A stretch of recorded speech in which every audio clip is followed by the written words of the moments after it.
So we are going to conduct some additional exploration aboard the Ardent Dream here.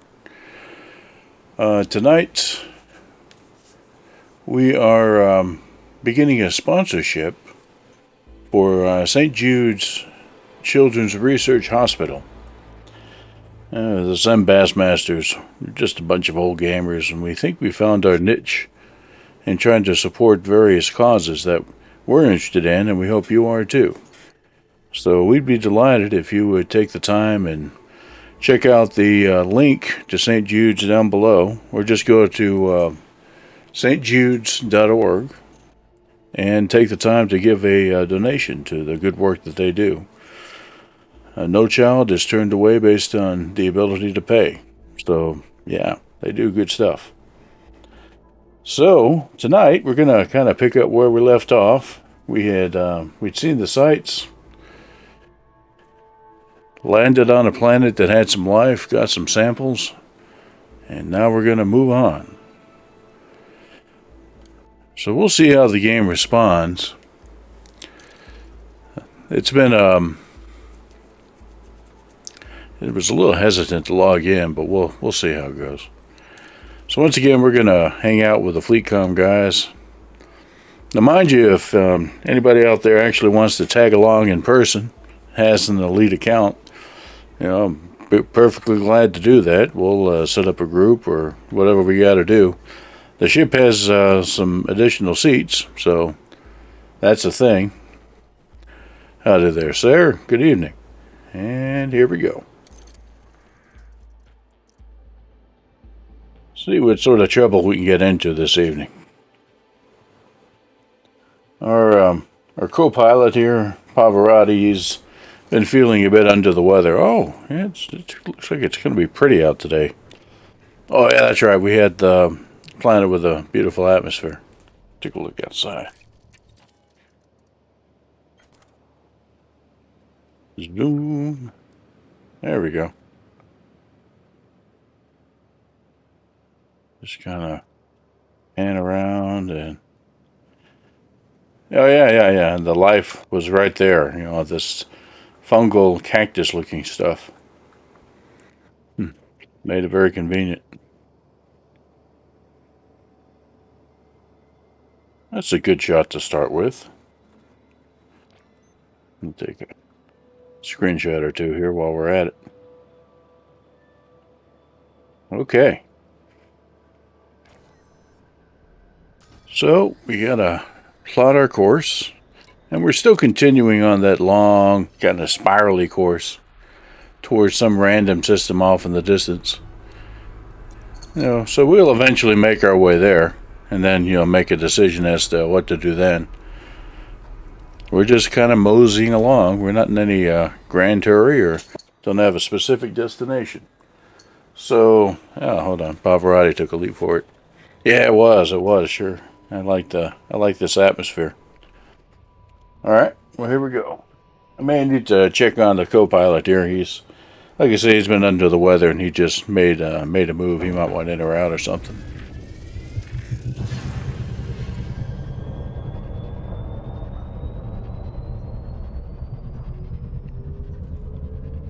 Alright.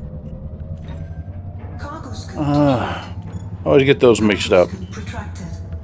Very embarrassing.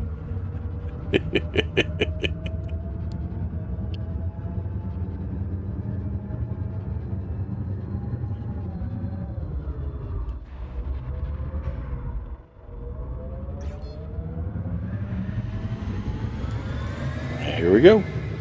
Frameshift drive charging.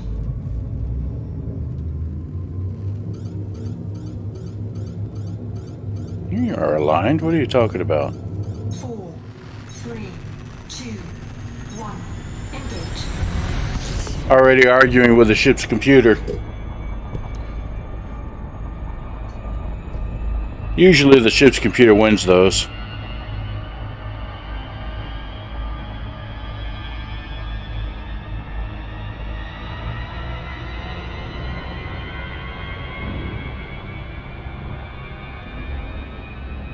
I need the hotkey turning that overlay off, because the planet isn't actually blue, it's just the presence of life overlay we used to land when we scanned it when we arrived. So I'll look into that later. Wasn't there, yeah, there's a moon nearby. It's way off there in the distance.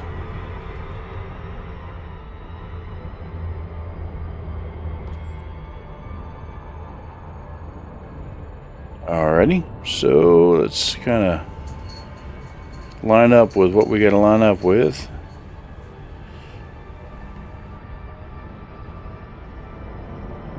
And we're off. Frameshift drive charging.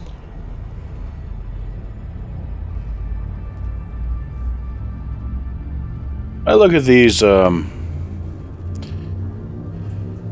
jumps as, we make several jumps and then there's downtime for maintenance for the ship. It probably takes a lot more to keep this thing running than we realize, but fortunately that's all off camera.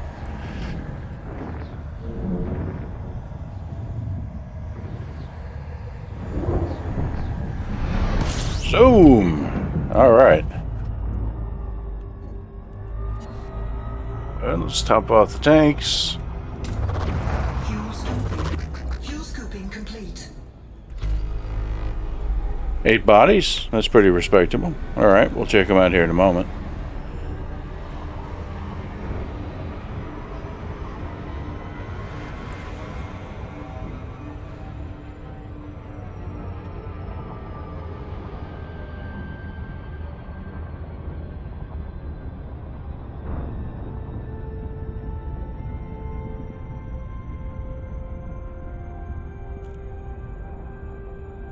Alright, so what we got out there?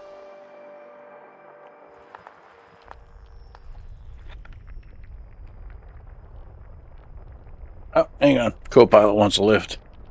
Hey, buddy. Buddy. Good boy. Say hi to Pavarotti, everybody. You gonna say hi to the crowd? You're just gonna kind of steer off, ready to take a nap. I think that's his choice. It's like, hey, put me down. All right, bud. All right, buddy. You're a good boy. Come here, bud.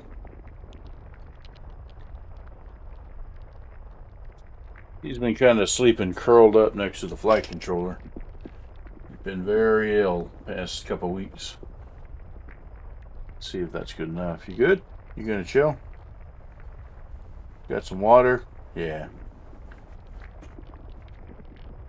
Yeah, I'm taking him to the vet Friday, and hopefully they can do something for him, but I don't think they can. He's just old.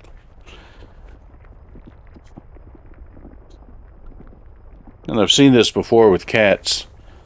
I thought a couple of weeks ago he'd hurt his hind leg, and I don't think that's the case, because the other hind leg, he started just wobbling around. And there's a thing that some cats get when they're older, a pinched nerve and blood circulation to the rear legs, and it just causes a loss of coordination.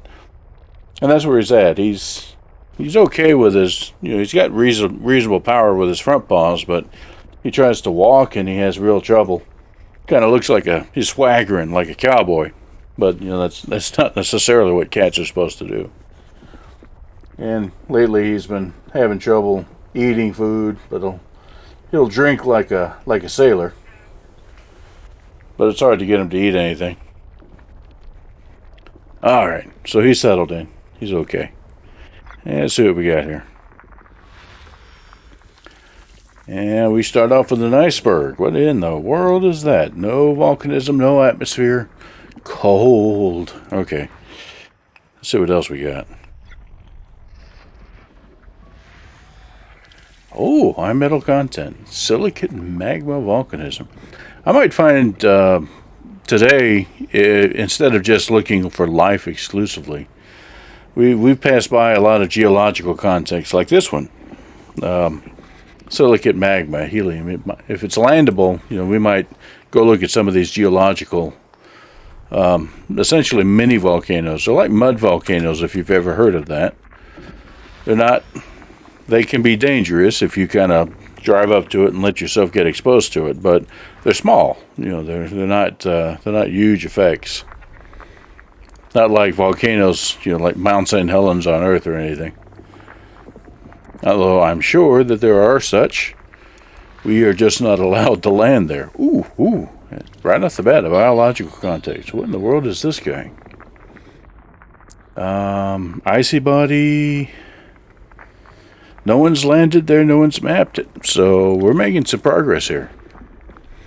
That's what, number 4. Come back to that later. Alright. And there's a whole lot of lag, if you'll notice, on the game. I'm kind of concerned about that, but the game is playable right now. It's not causing any issues. Uh-oh. What do we got here? Okay. Icy body with 5 atmospheres. No thanks.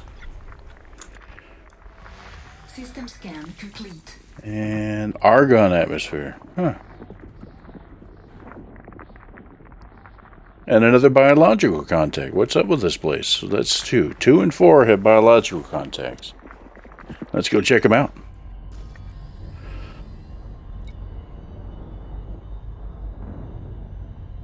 And not just out of the blue. When I logged in a little while ago, it took about 30 seconds for the login to process. So, there may be just something going on. And I'm not sure that it's local because my rig is doing okay.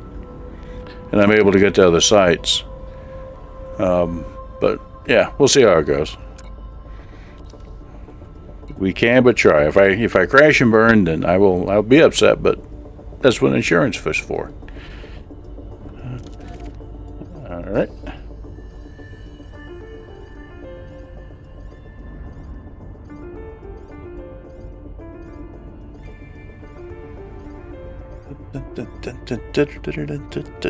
Alright, here we go. This one's pretty close, so there may not be time.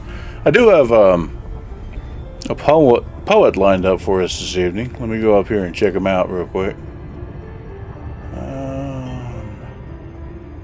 Let's see. Not that one. Yeah, that was the guy. Carl Dennis. Dennis was born just before the outbreak of World War II in St. Louis, Missouri.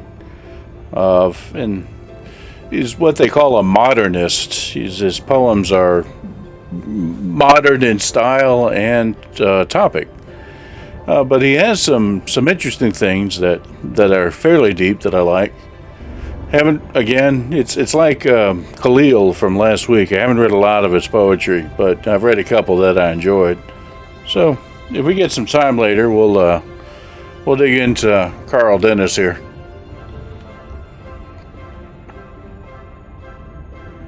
Okay, we got an iceberg coming up. And it's this guy.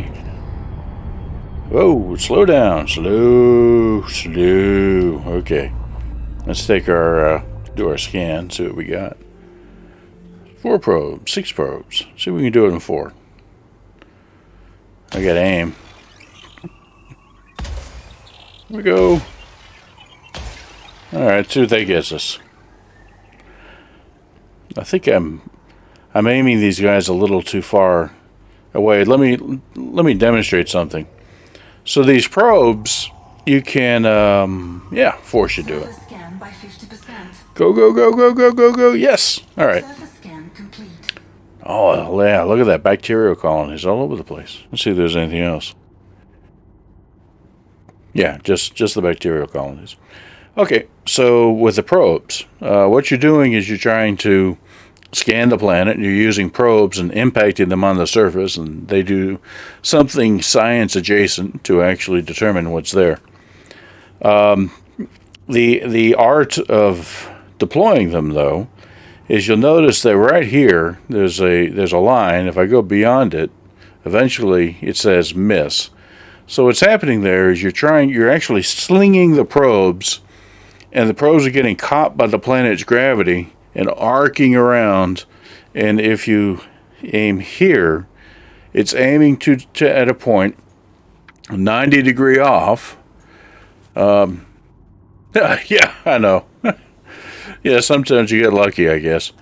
That'll hit essentially at this point that's 90 degrees off from the direction that we're facing. If we look straight down and you draw a line 90 degrees off from us, then aiming here will land a probe along that 90-degree line. If you aim further, it'll actually land on the far side of the planet. And if you aim closer, it'll land on the near side of the planet. And that's what you have to do. You just have to figure out an appropriate grid to try to capture at least 90%. And if you get 90%, it just goes ahead and gives it to you. So let's go see what we can find. Okay. Gotta go here. I have buttons to press. Gotta remember the buttons. There we go. Alright, we're gonna land here. There's no moon or anything, so we'll kind of see if we can find something along the Terminator so we can get a decent shadowy view.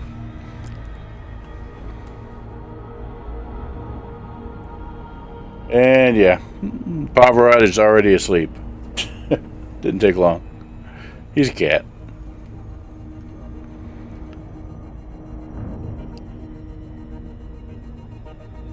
I need to have like a second camera, and I'll point it at him, you know, so you have the co-pilot cam. That might be kind of cool.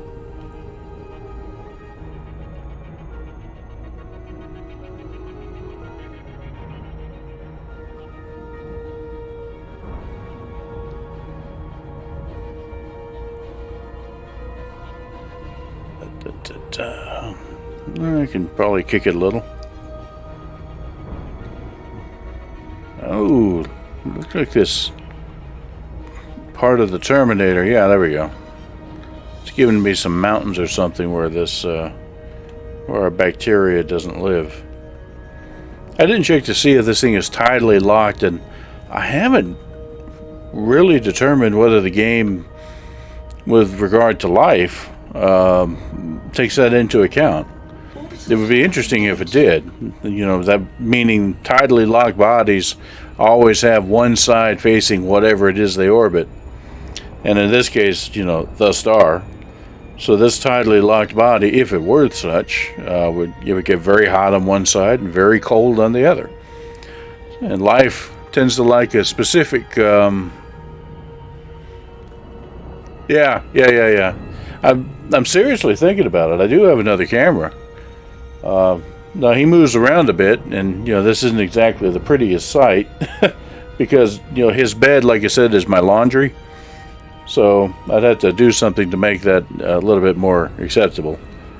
All right, I think we've decent spot. Oh, nice, excellent. That's much appreciated. That's right. Spread the word.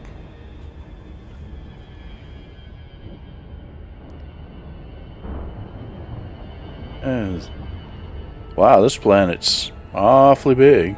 Let's dive a little. See if we can get down there a bit quicker. 25Gs. Yeah, this one's a pretty big one.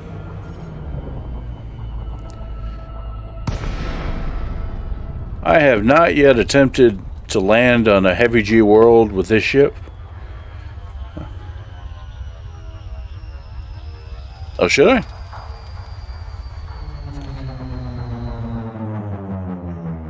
Huh.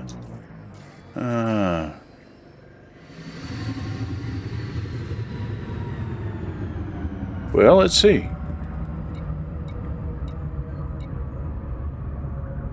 Oh. Oh, hey, yeah, you're right, I should. Sorry. I never pay attention to that. That's a friend of ours. That's one of the Zen Bassmasters there, you know, saying howdy in game. So let's see. Actually, hold on.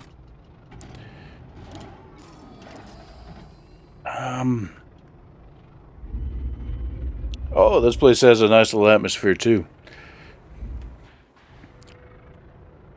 You want to try this multi-seat thing?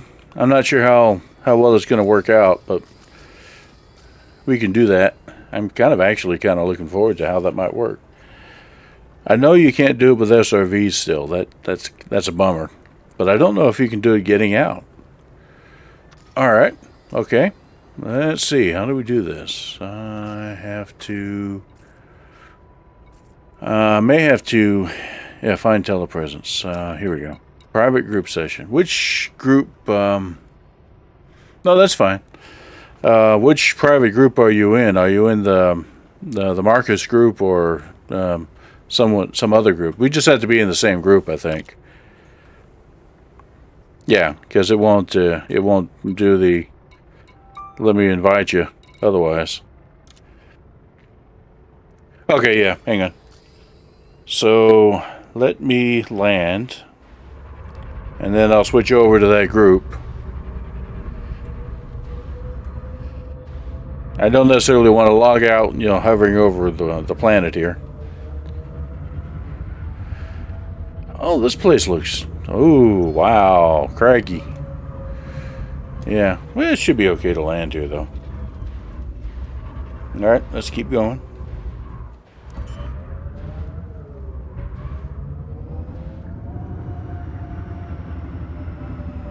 Well, why don't you log in and try it if you don't have it? Oh, it's not? Okay. I didn't know. I know that they have some crazy restrictions along those lines. Slow down, slow down, slow down. There we go. Slow down.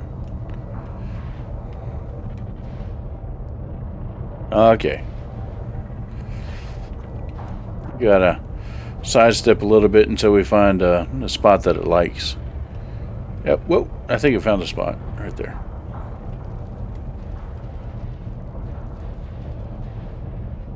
Man, Trixie.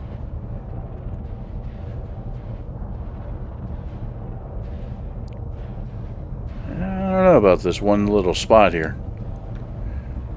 Yeah, okay. You see, it's being real picky. All right.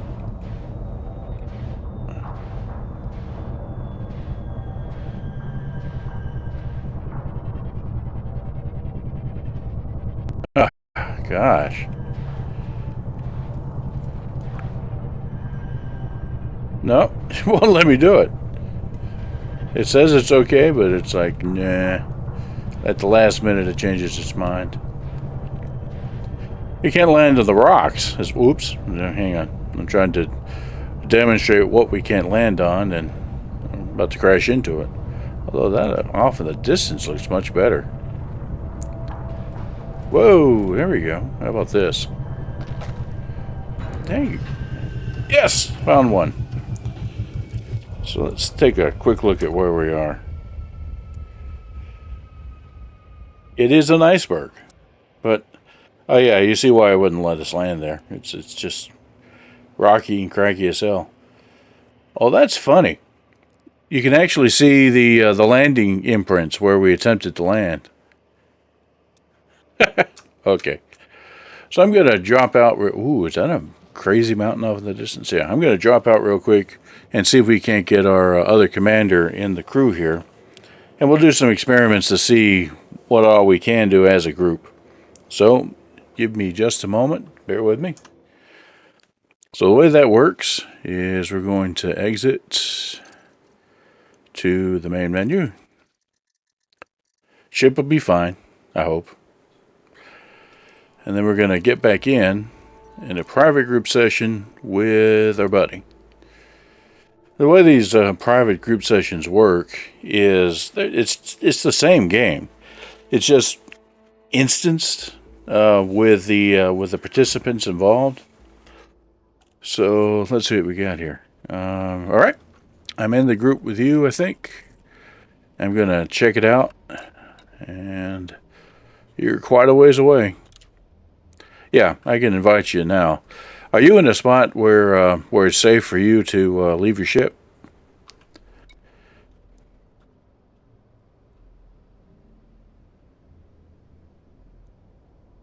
And do you have, like, crazy cyborg guys?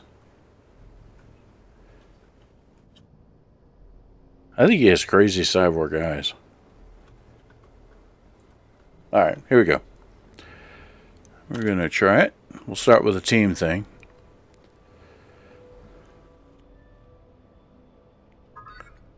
Okay. And hopefully I have in-game chat turned off. Looks like I do. Alrighty. And now we're going to do... Oh yeah, you have to actually turn that on. That's good. And now we're going to try to invite the crew.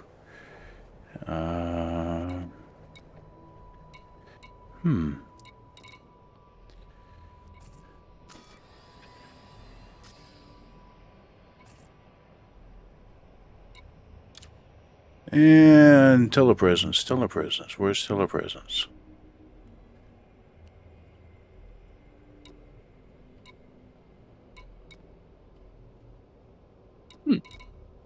Okay, I think that's because I'm landed. It won't let me allow you to invite the telepresence. That maybe was what the difference is. So let's try it. Let me take off again. My hard-won landing spot. There's some things you can and some things you can't do in multiplayer and Elite Dangerous. It's been quite a while since I've attempted it. Whoa, look at that big mountain off in the distance. Alright, so let's see if it'll do it now. Teammates. Nope, still not. Alright.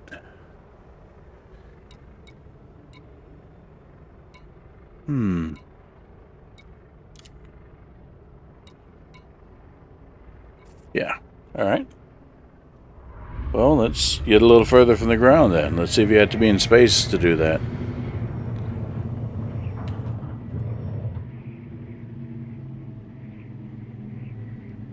Alright. Cannot comply. Oh, too close. Landing gear retracted. Frameshift drive charging. 4, 3, 2, 1. Engage. Alright. Then we'll check on this thing again. Huh.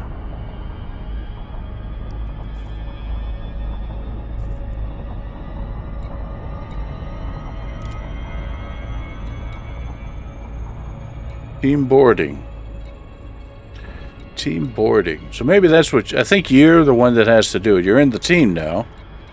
You have to... from the team menu, board the ship.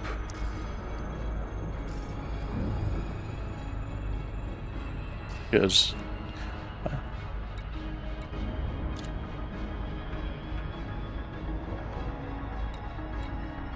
Alright.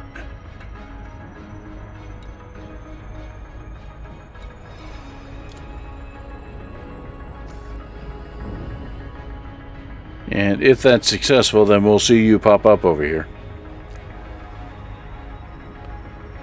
Oh, look at all that minor wreckage, distress beacon, stuff like that. Yeah.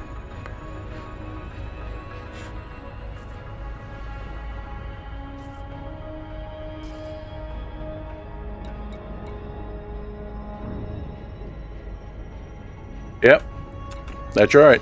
And it's kind of cool because I've been wanting to try something like this. Just never really had the opportunity, especially not being an explorer. It's not something that you do very often. The way that in the in-game logic for how this is going to work. Let me. Yeah, that view is fine.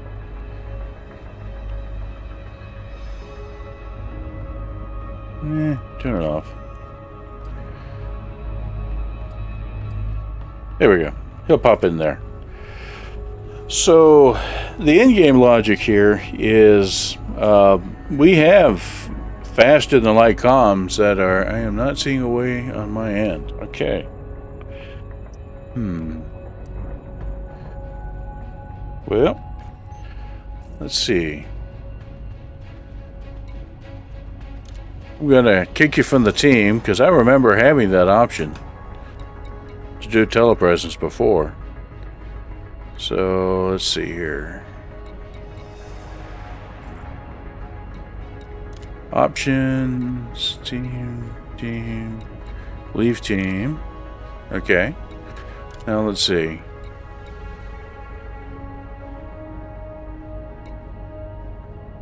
You're right, yeah. I don't have the option to do the telepresence anymore. That is. Huh.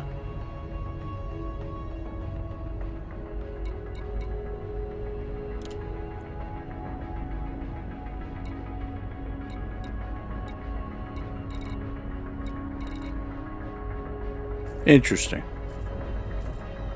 In fact, I don't have the option to do telepresence at all. Oh, hold on. Find a telepresence crew. And this is just kind of randomly doing it. That's not what I am interested in.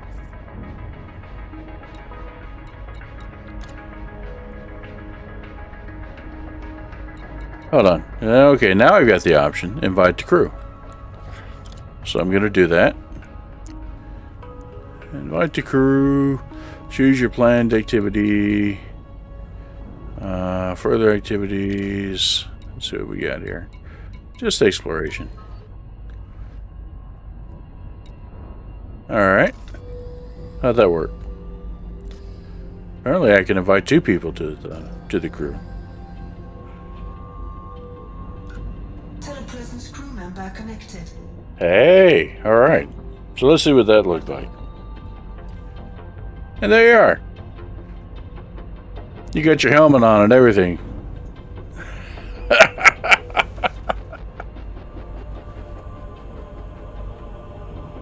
Alrighty, well, let's see here. I think there's some configuration I have to do on the ship controls to give you access to systems. So, let me look at that real quick.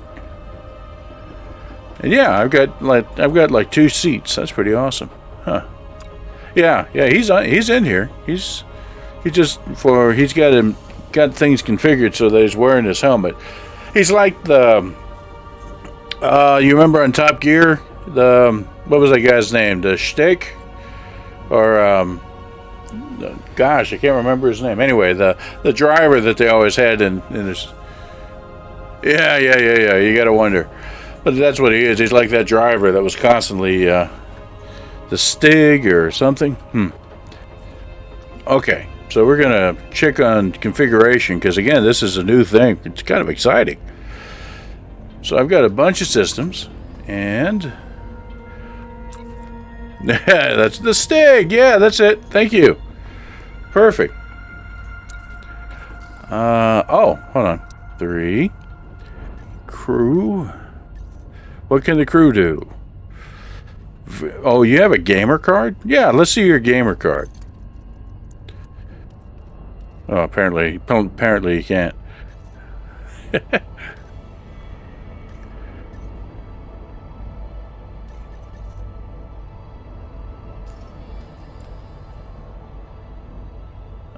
Let's see here.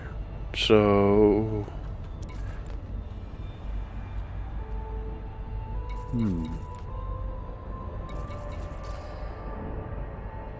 Has it given you access to any systems at this point? Because what I'm seeing is... I would think... Okay, that's my NPC crew right there. Alright.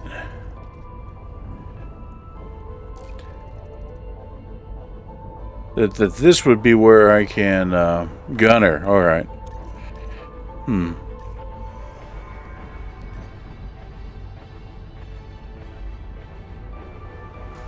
Alright.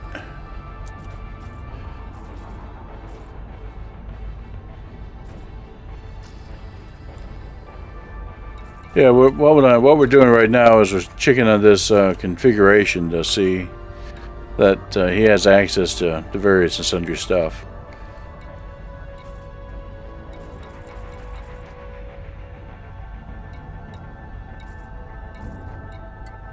Oh yeah. Yeah, I think as a matter of fact, I no longer have access to the weapon systems, the turrets. So I think that's been allocated over to him exclusively. Yeah, I see it.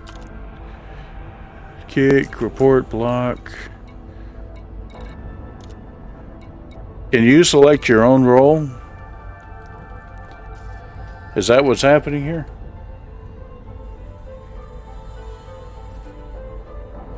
Yeah, that would actually make some sense.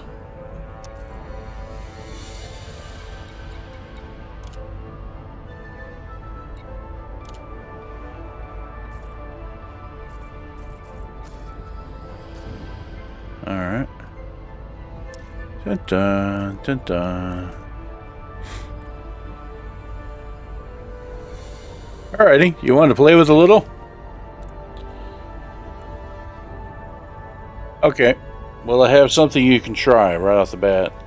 Let's turn back to this planet. We haven't gone far from it.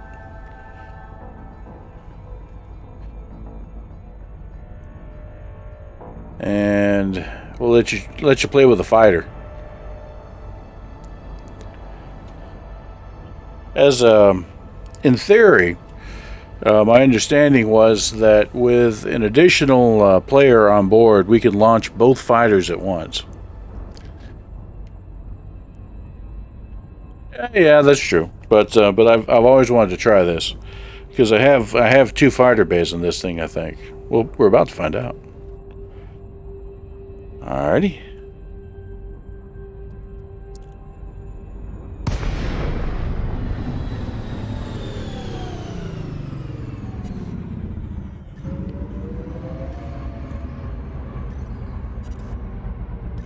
Alrighty. Well, check your number 3 menu and see if you can deploy in one of those fighters.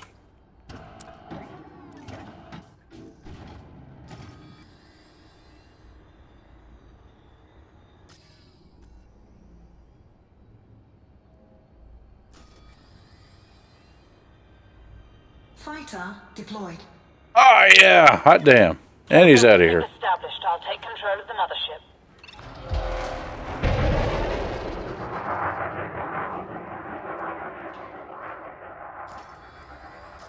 And I think I can deploy in the other one. Yes. Awesome. And then the NPC will pilot the ship. Go for fighter deploy. Sit tight, Commander. You'll love fighters if you haven't played with one already.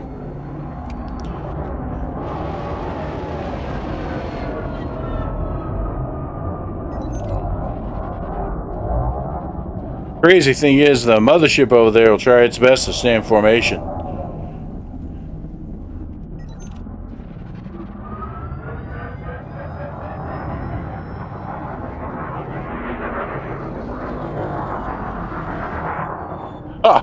Yeah, look at that.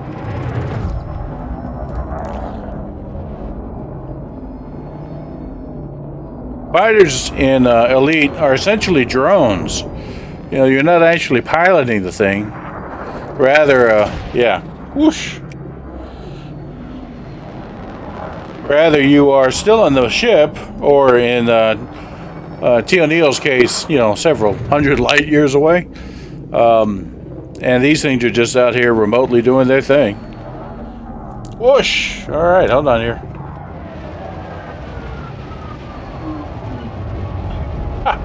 Yeah. Check them out.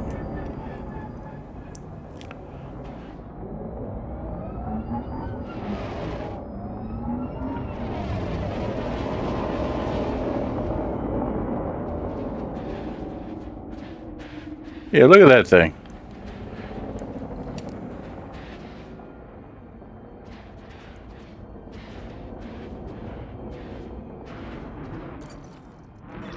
Wilco, powering down weapons.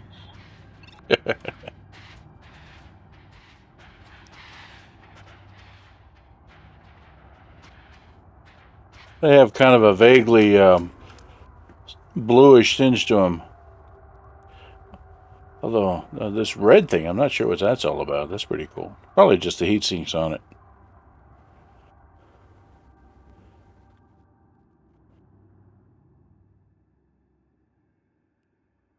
Oh yeah, and you see them. They're tiny compared to the mothership over yonder.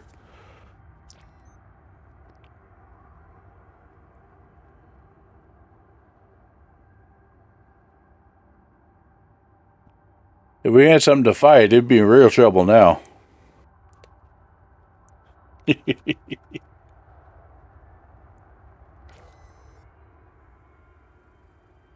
So, if you're lazy, actually, I don't think you've actually had a chance to shoot. If you want to, you can shoot at the mothership a little.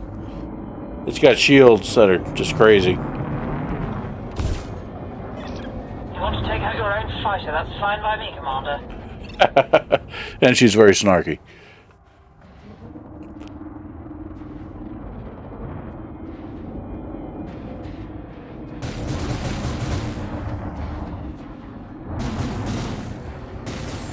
I think that's a whoops.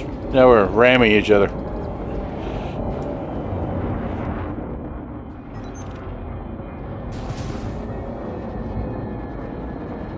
That's like a plasma cannon on that one, and this one has beam lasers.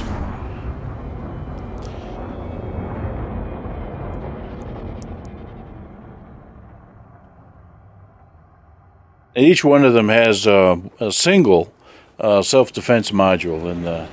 In the case of the beam-equipped fighters, it's always a heat sink because they build up heat real fast. You know, like here I go. Let me weapons to max, and it doesn't take long. 2, 3, 4, and we're overheated. So yeah, it's these things are crazy. But you get all that fire time out of the fighter. Meanwhile, whatever you have in the mothership is just blaring away. Yeah, it's pretty impressive. It's pretty cool.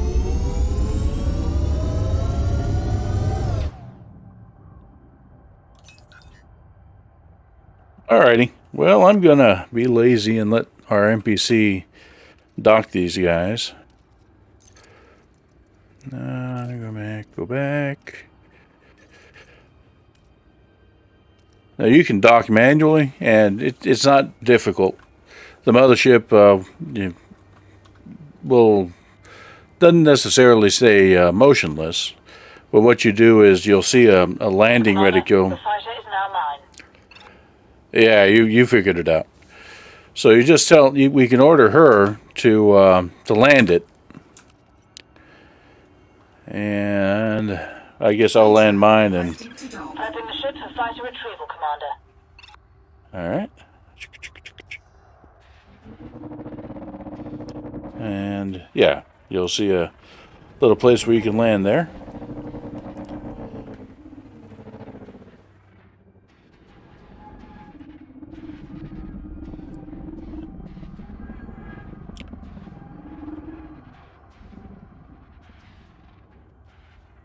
Just keep it reasonably slow. Fighter docking sequence initiated. And glide on in.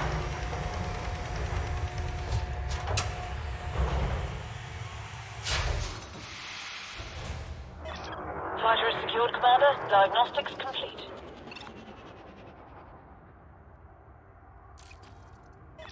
Will do. Holding fire, Commander.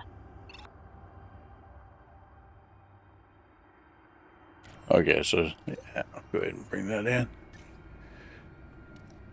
Yeah. Yes, Commander. Returning to docking bay now.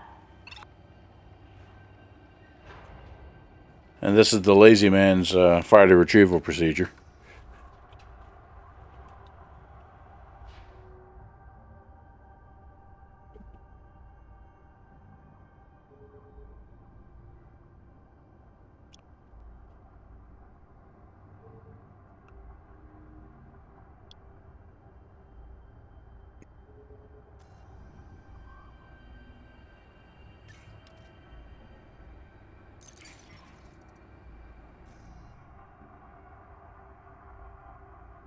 I have my doubts that she's actually doing it. Hold on here.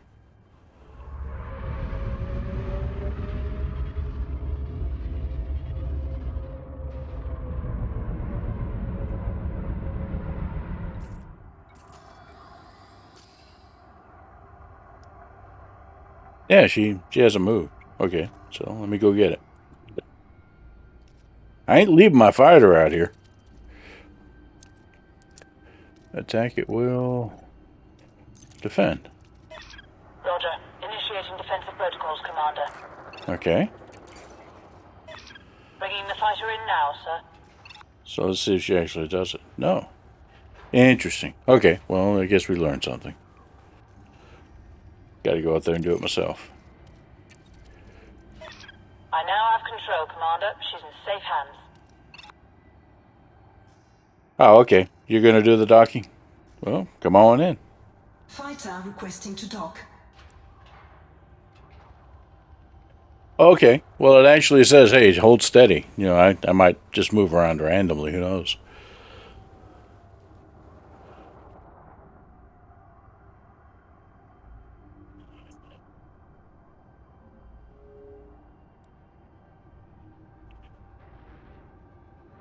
I guess with that second fighter out there, the NPC logic goes a little, eh. Now, if it keeps you in telepresence when we go down to the planet, then something you got to try is flying a fighter around down there, near a planet surface. That gets real fun. Fighter is docked successfully. We can be on our way, Commander. All right, done deal. Well, let's go check out what we have here.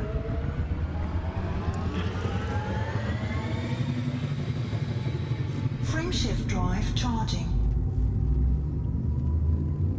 4, 3, 2, 1. Engage.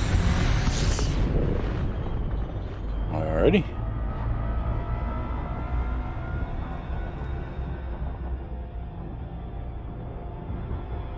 That. I don't think we need the biological overlay. It was basically everywhere there wasn't a mountain. But for purposes of having fun with fighters, let me see if I can find a place that has a lot of potholes. The most fun you have with fighters if you find a canyon. You can just do canyon runs down. You know, that's awesome.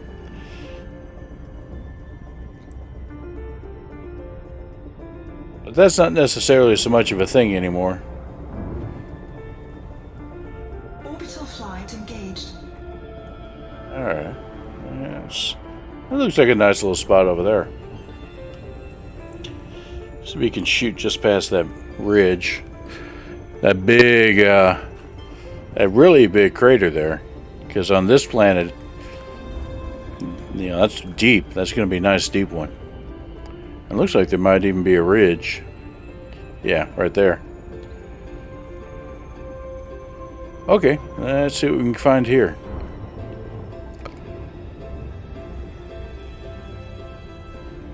And I'm really hoping that it keeps you around. Because I just don't know what the behavior is going to be when we finally get down there.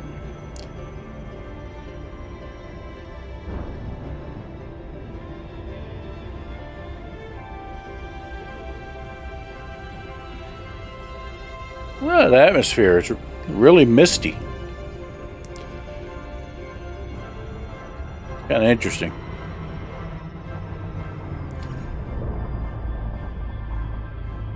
That big crater over there is probably every bit of, 5 kilometers deep. Yeah, you're still here.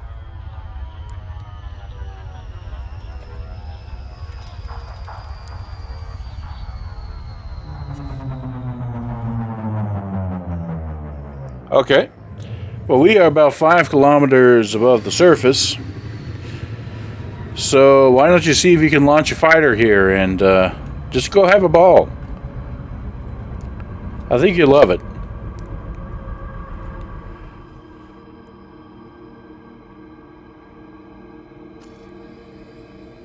Yeah, it left. You're still here. Fighter deployed. Cool. All right. Deploy sequence initialized. Get ready, Commander.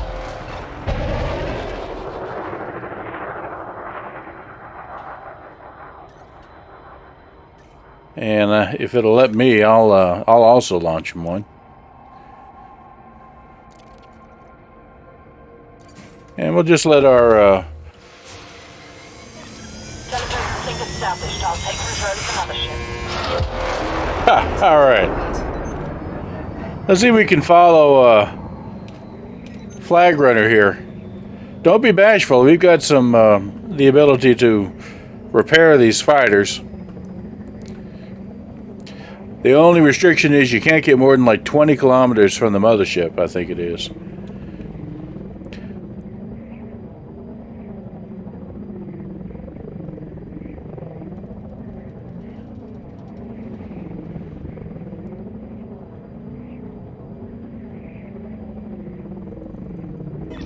Negative, Commander.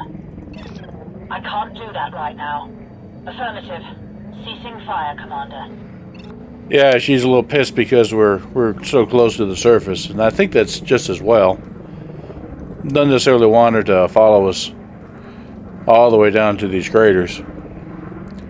Oh, what's he doing? Where's he go? Oh, okay, yeah. Check him. Nice tight turn here.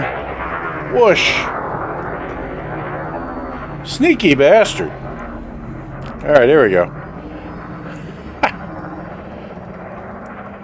Here we go. We're doing some pothole running here. Now you do have some gravity. Ow! Yeah, you got to worry about gravity a little bit.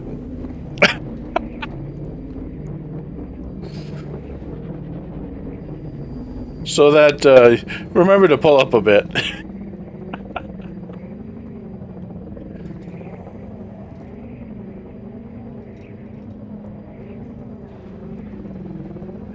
I think we broke a rock down there. You have night vision on these guys if you need it.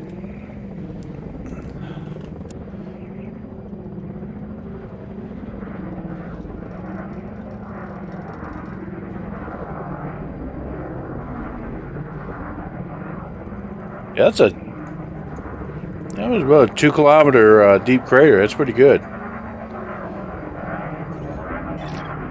down, Yeah. Commander. You're heading out of range of the fighter. All right. We'll see if we can't get the ship to come a bit back. That's interesting. We're so far away that the ship is actually near over the horizon because of the arc of the moon. See if I can't order her to follow us. Sorry, Commander. That's a no. Whoa! Don't do that. Oh well. The fighter just disintegrated, Commander.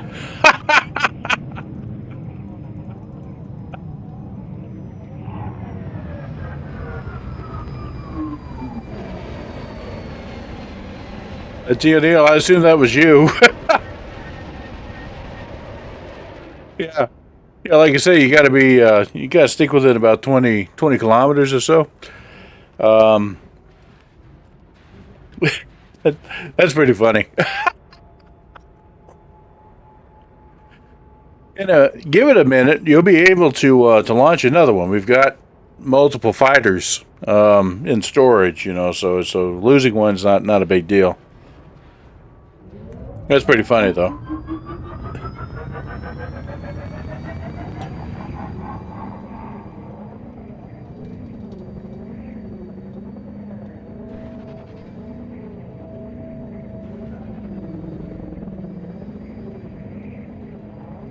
Oh, there she comes.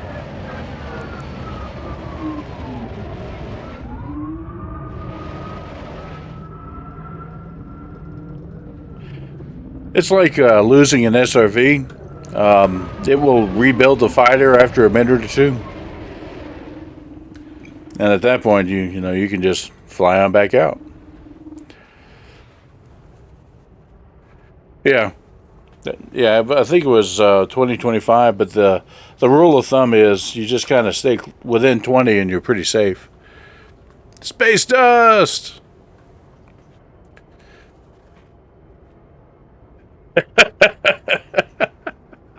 Yeah.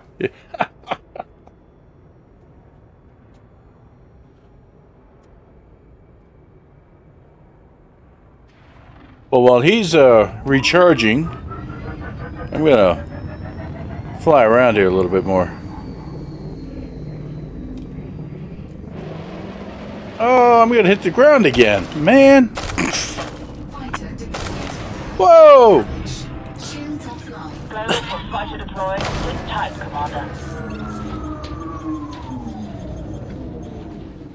Shields online.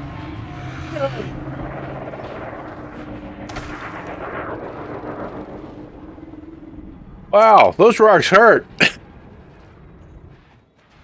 You know, at least Tia Neal came and by it honestly. You know, he got out of range and it self-destructed. Me, I just hit rocks on the ground. That's okay.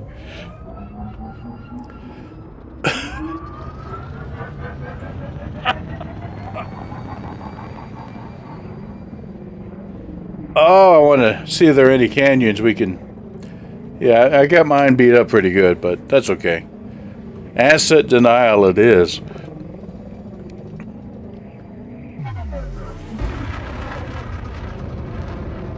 At least the thrusters still work.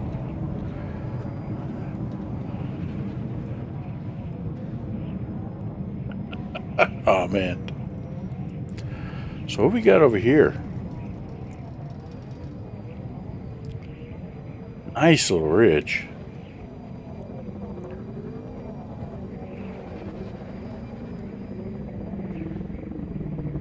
I don't think it's really a canyon, just lots of crags.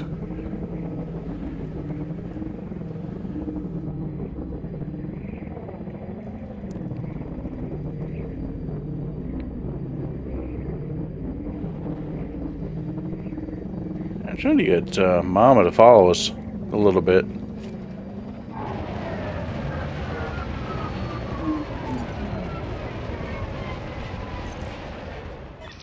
Ceasefire order received, Commander.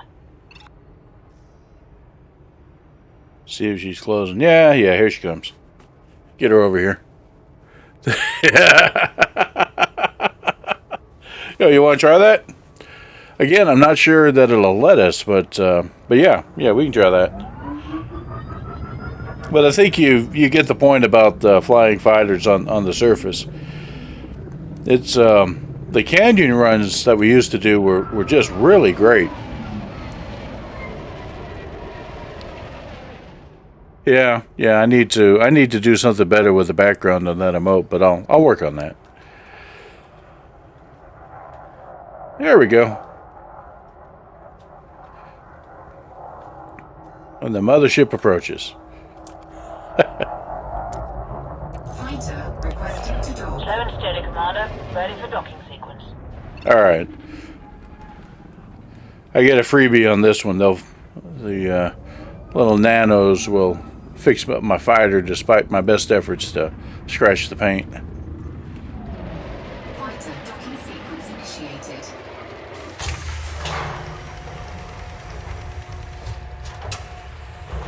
That was funny. Fighter requesting to dock. Fighter is secured, Commander. Diagnostics complete. Giving poor T. O'Neill a hard time about self-destructing, and the next thing I do, bam, bam, bam, bam, bam.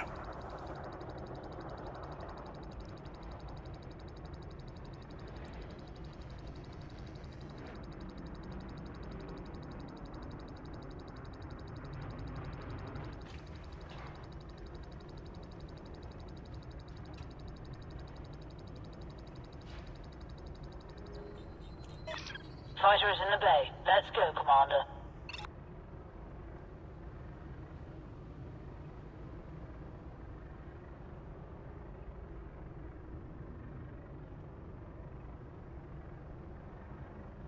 Okay.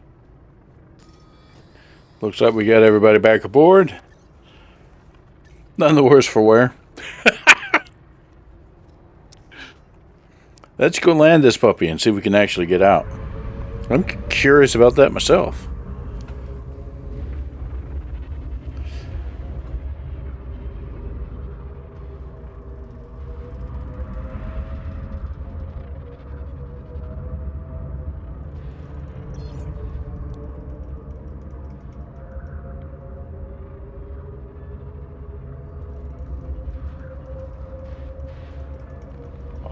Some point. Yeah. Looks like she deployed. Okay, I'll have you know, I just noticed that our NPC, I think, deployed the weapon systems on the mothership. So obviously she may have had some ideas about a mutiny there.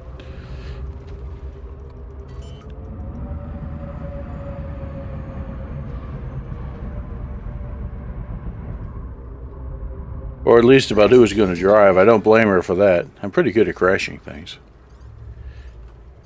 Well, it looks reasonable down there.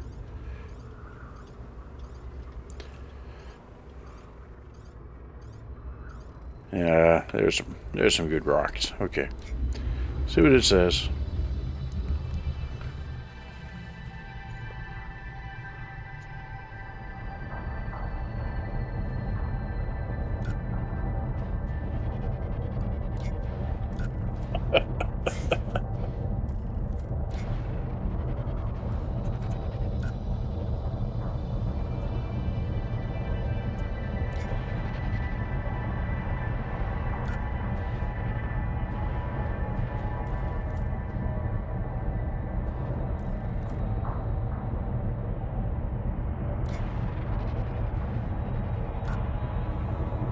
It's real picky about the terrain.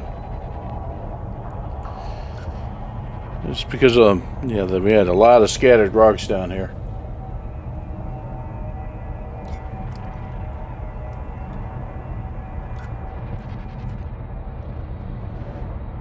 You can do it.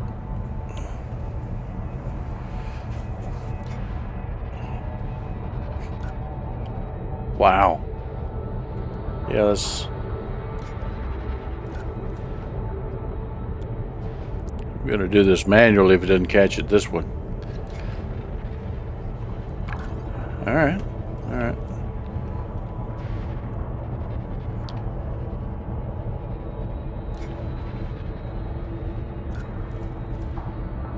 Oh. Come on now.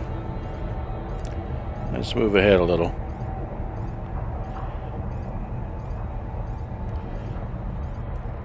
There we go. Maybe here.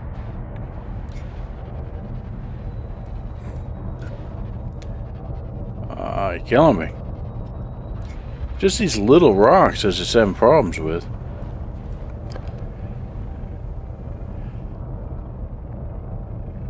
You'd think with the lasers we could just blast some of them and create our own little landing spot, but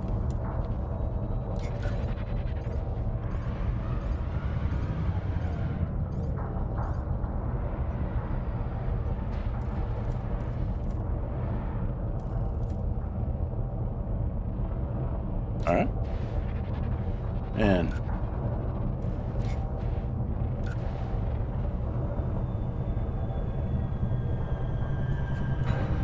finally, there we go.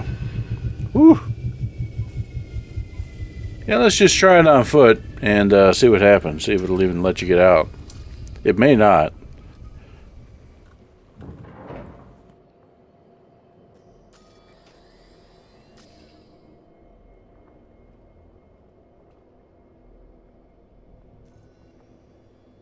All right. Gonna wait for you to give it a try before I wander off.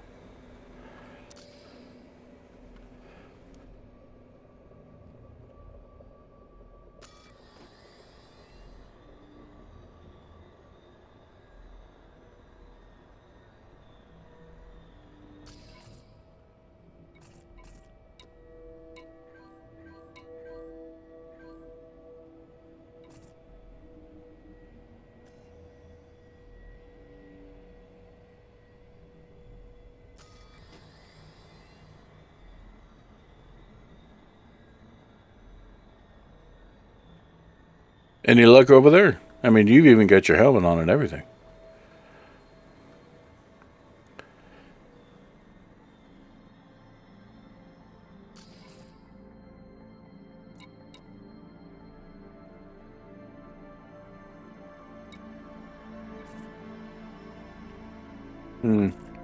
Okay. Well, I'm gonna try to get off and we'll see what happens.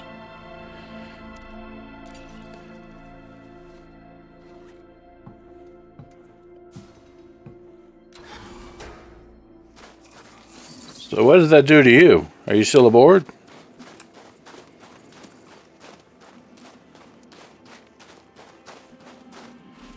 Oh, it's nice and pretty.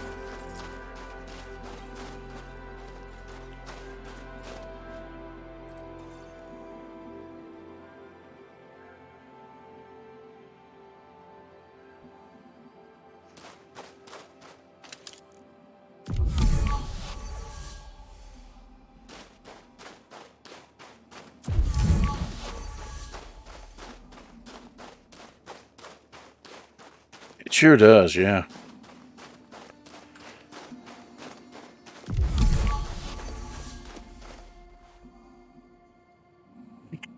Yeah, I would figure. Hey, what are the engines firing up for? Alrighty, well, let me, yeah, we don't have any of those, bacteria nearby. So the best way to approach this is with the SRV.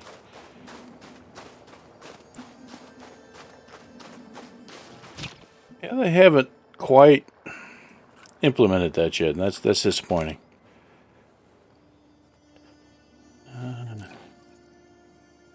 So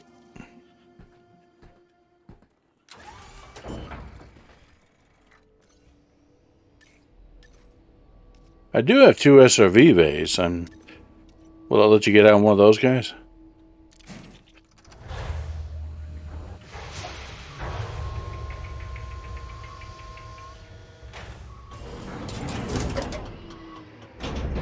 Low gravity warning.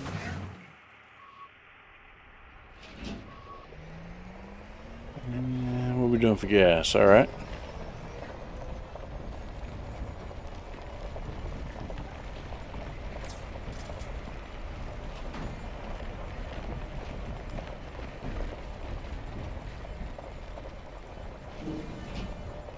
Yeah, I don't know. It's kind of as you say, discovering new features.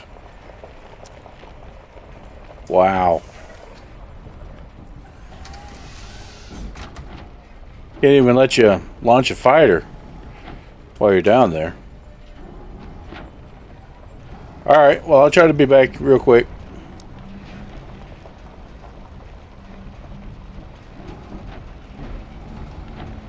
Whole bunch of rocks through here. Since we're looking for bacterial colonies, they're often hard to pick out.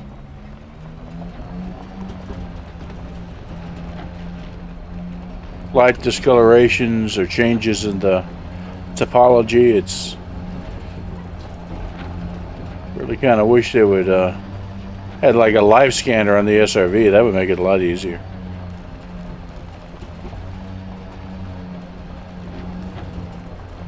These things are fascinating. Oh, I wonder what's going to happen if I get far enough away and the ship, leaves on its own.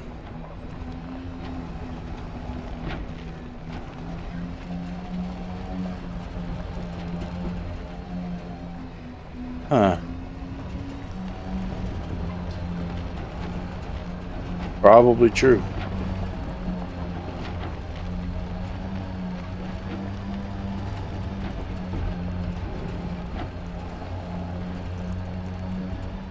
Well, let's see. We'll do a quick little circle around the ship so as not to keep you stuck in there for too long.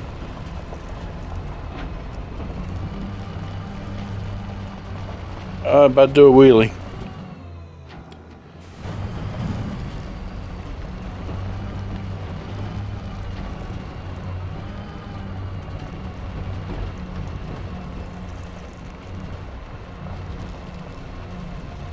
Yeah, probably so. Whoa, hold on. Was that green? Let's go back. Or was that just weird atmosphere effect?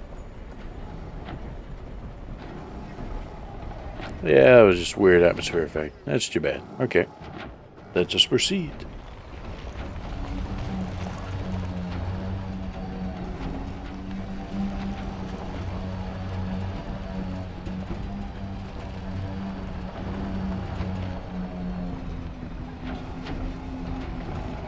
I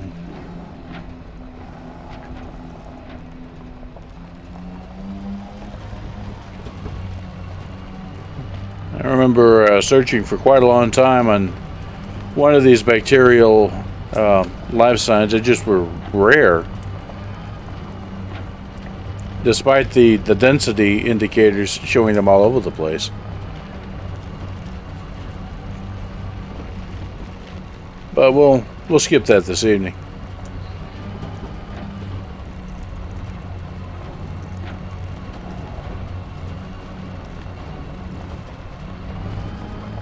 Looks a little different over yonder.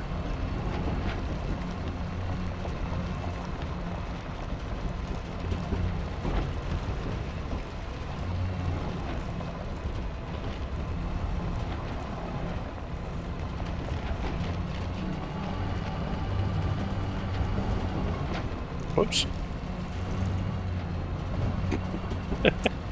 It's kind of fun chasing the shadow of the SRV.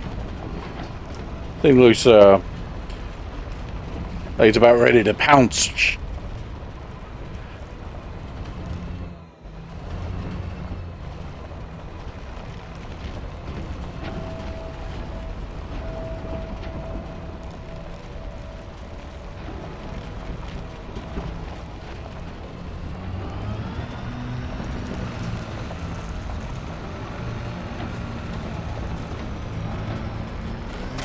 Whoops.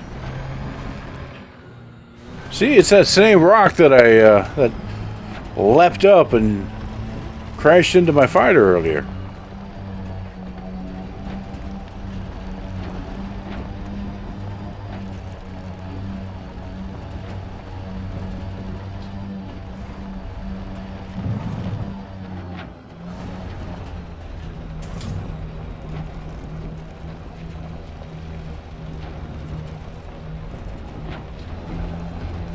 Alrighty, well, I did kind of a half circle around the ship and didn't really see anything, so I headed back.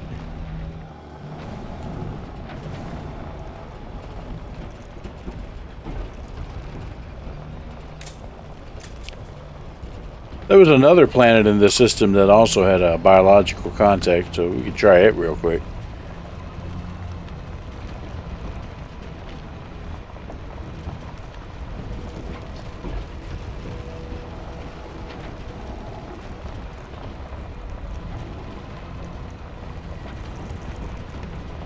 When it comes to these that show they have a biological presence and yet are really kind of difficult to find, I wonder if that's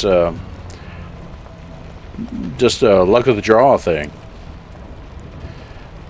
If that were following reality, that would make sense, because there are certainly, life on Earth that is quite difficult to track down and very rare. There's plenty of life that's not so rare. Take us, for example. Alright, that's just a dust devil. Well, hold on.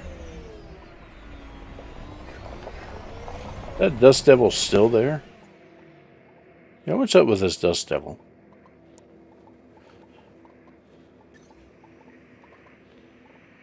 Might be kind of like just a small geyser. It sounds like it might be because I can hear it. Let me check it real quick. Drive assist off.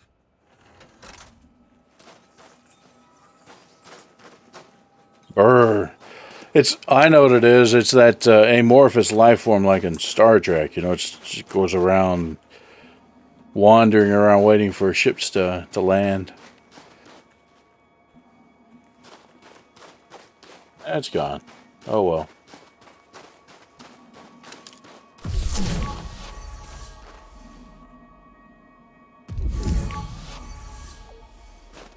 Hold on. I heard something.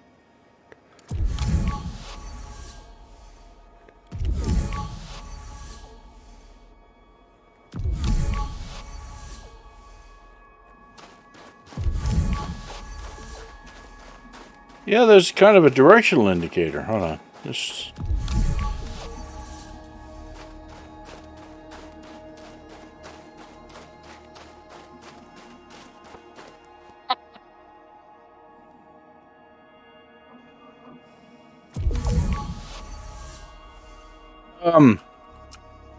Found it.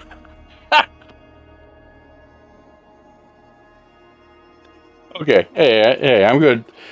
You just take it. It's the bacterial colony is essentially what looks like cracked, craggy ground, very slightly discolored from the surrounding ground. And the only way to that I found it was this. The sampler has a scanning function, and it gives you an audible directional left to right if it sees something in range. And it's very short range. So, yeah, there it is.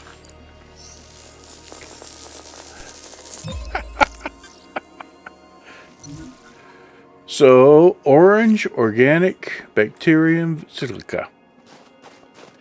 Okay, well, that basically we're looking for what looks like more broken ground than the kind of smooth ground that we've been running over, and it's a little small patch.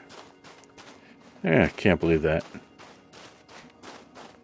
Basically, it looks like the ship's an oil leak from the ship. Which would be really strange because the ship doesn't use oil. Not the same way that we do. So now that we've seen it, see if we can find another one that's not too far away. God. You know, TNO, you could have just looked out a window.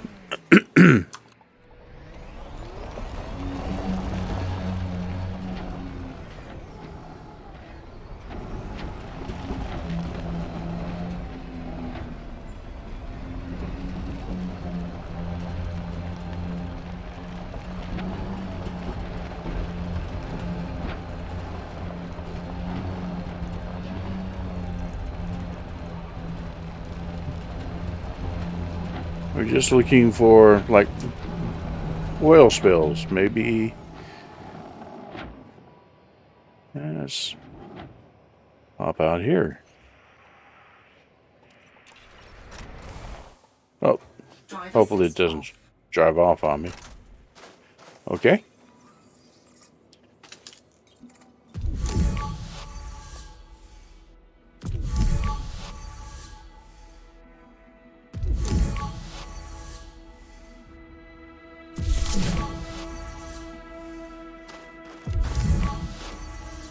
Oh. That was funny, though. Drive assist on.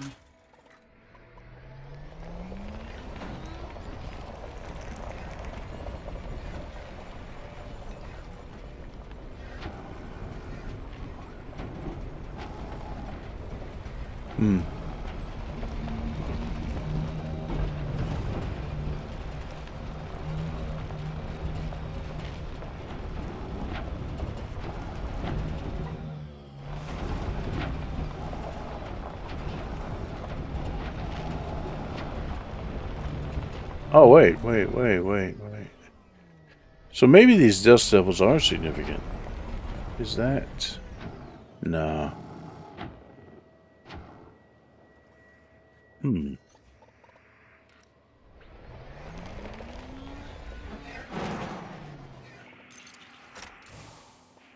Drive assist off.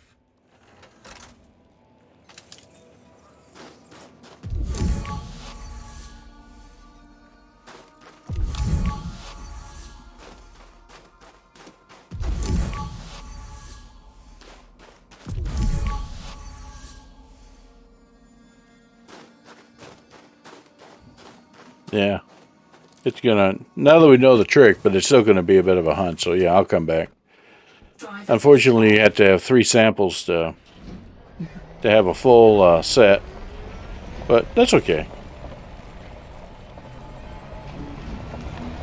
At least we discovered what they look like. You have a small sample. Alright, coming back.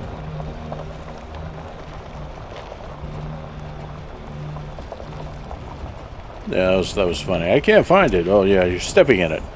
Oh.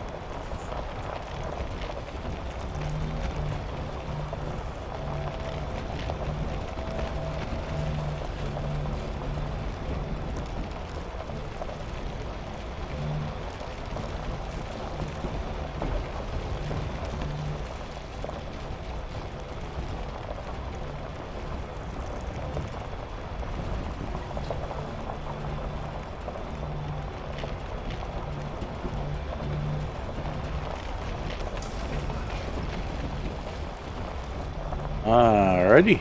Let's see here.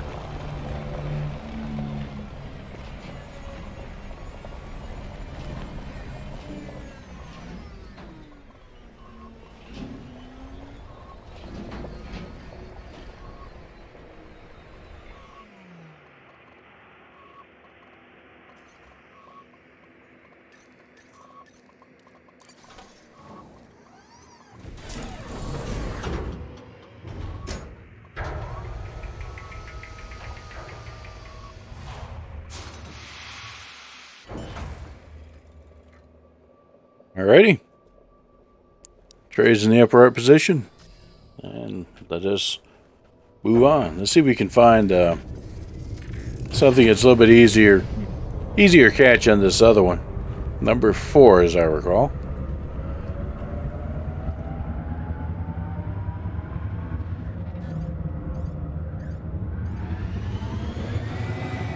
Landing gear retracted.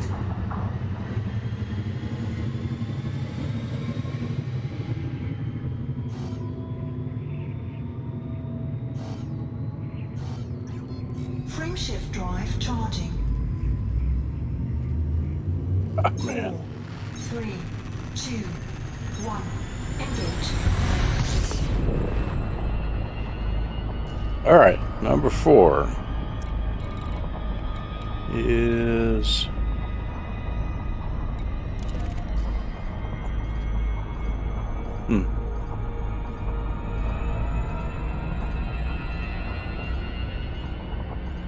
It's over yonder.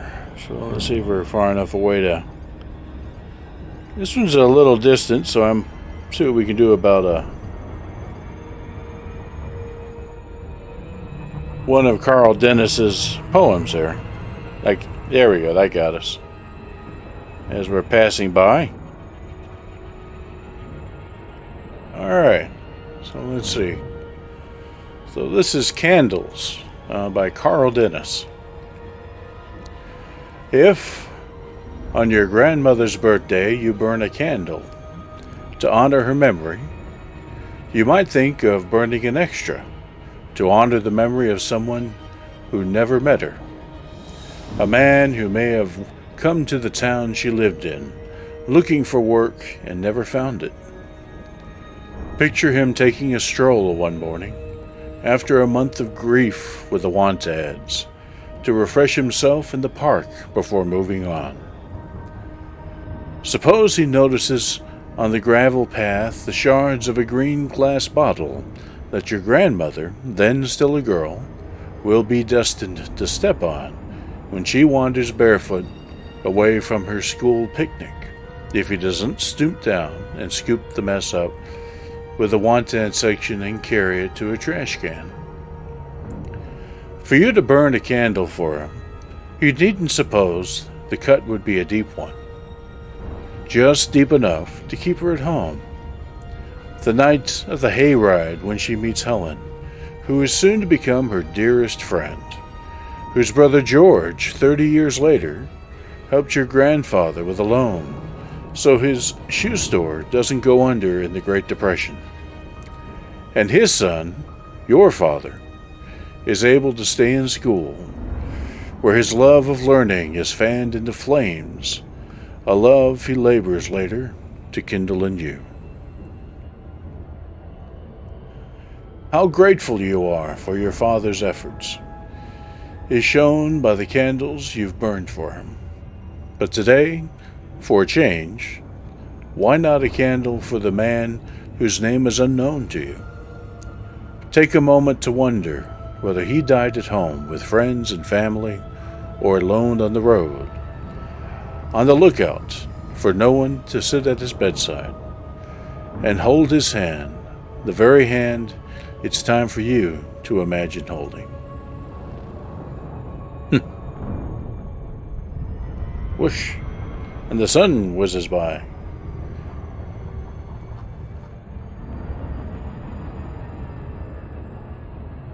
Carl Dennis. Let's see what else we got here.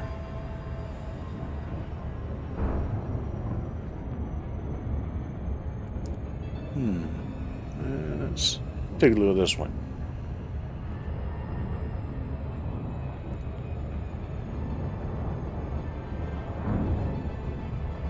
Okay. Although it looks like we're getting close to our destination. We'll save that one for just a moment.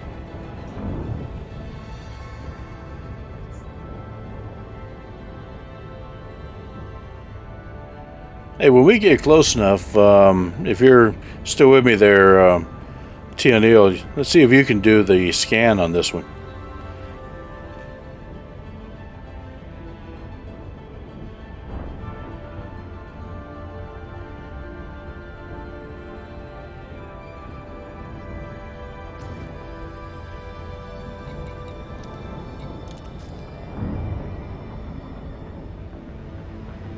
Whoa, whoa. Get a little closer for you. Alright, that's plenty.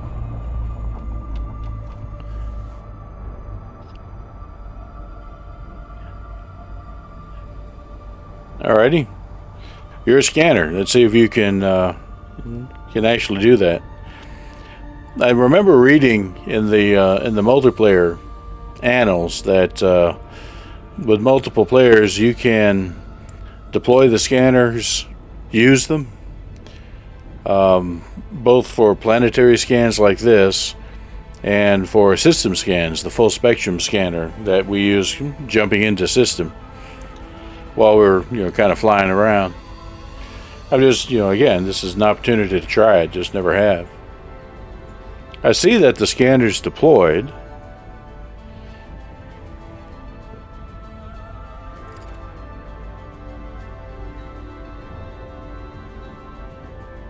And I'm just not sure that it's letting you do your thing.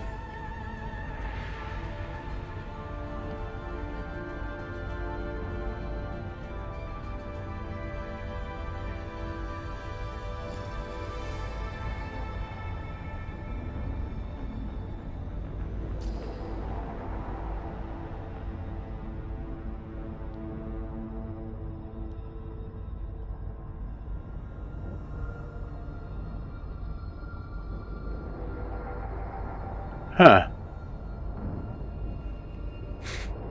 Okay. Yeah, I know it's not a permissions thing. At least I don't think it is.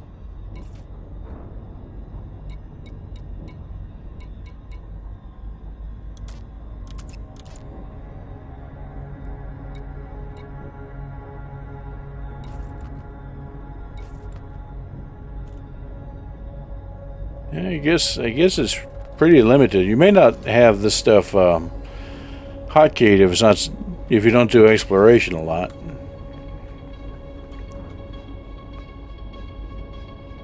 I mean, for example,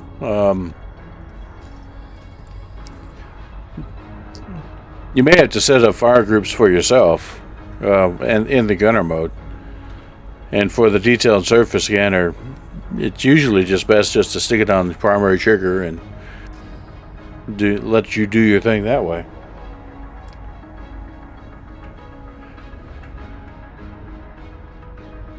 Any luck with that one? If not, we'll just we'll move on and go ahead and see what's down there.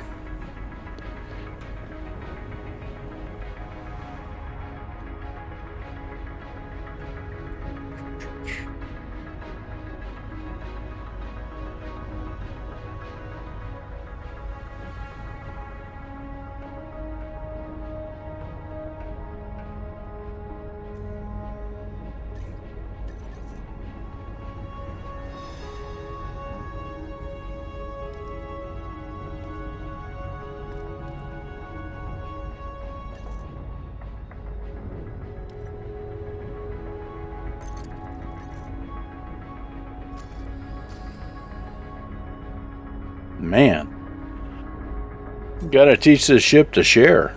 Alright, well, we'll go ahead and do the scanner real quick. It says 6 probes, okay. So we'll try it with 4. 1 and a 2 and a 3 and a 4. Let's see what it says. I'm curious, do you see those probes when they launch? You may not, because I bet you that's just an effect of the Surface scan by 50%. oh, maybe. Come on. 8, 9. Yes, got it. Surface scan complete. Oh, it's all over the place here. Okay. Now watch it. This one shows the bacterial colonies to be rare on the surface, but oh, cool. All right. That's neat. I didn't know that it would. But you watch it. Whenever we land, they're going to be all over the place. Okay, here we go. We're going to take her down and see what we got here. Yeah, they're just...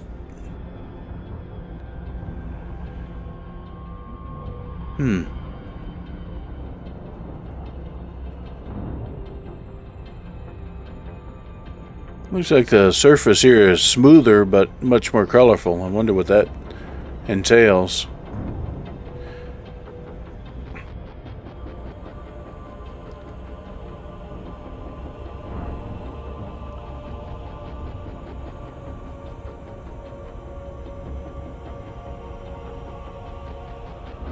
I'm trying to find the Terminator. It's usually a much more interesting place to land on these on planets. We have a view of the sun and shadows. It's better for photography. Okay, here we go. That looks like Terminator there. Flight engaged.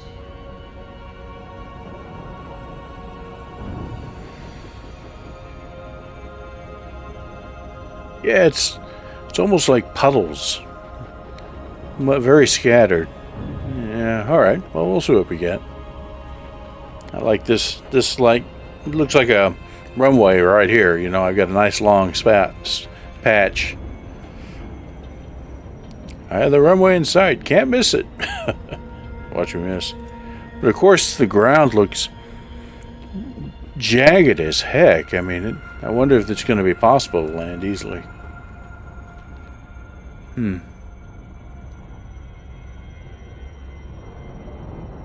Alright, give it a little juice. Yeah, look at that mess. Rocks. Everywhere there's a rock. It's more of these fighter assaulting rocks, I bet you. You know, they have a... It must be like a convention of them going on here.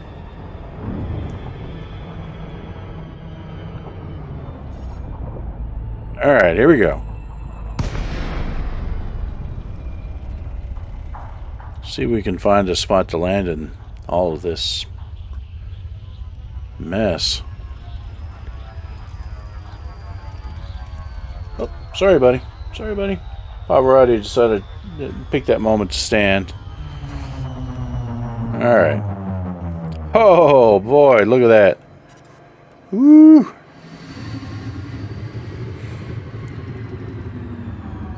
I do kind of wish the scanner would get out of the way sooner.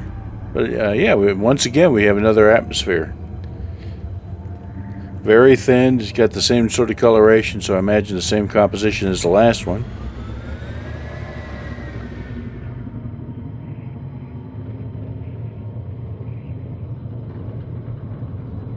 Alright.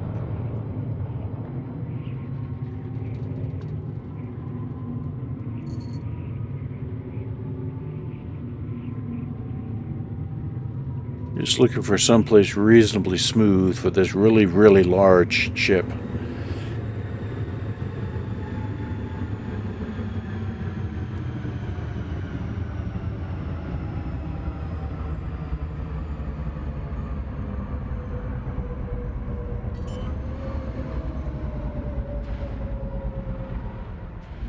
Let's see, did I clear that crater?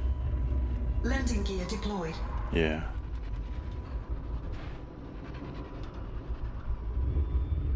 And we're actually flying nose down. The gravity here is so low that the nose thrusters are enough to keep us from crashing. So you can use this to kind of try to find a spot to land that you like. Whoops. How about slow? I kind of like that spot. Let's see if it'll let us take it.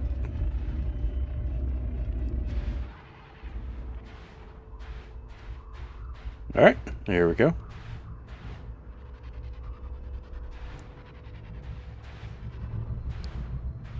Down, down, down, down, down, down, down. Not down too fast.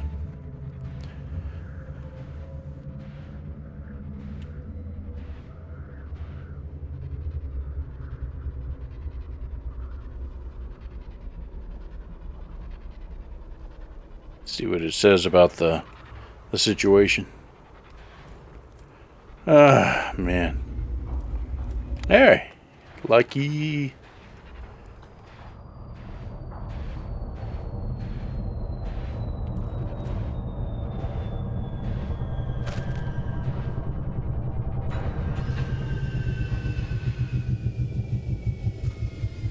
All right. Well, let's see if we can find whatever it is we're looking for out here. Be right back, I hope.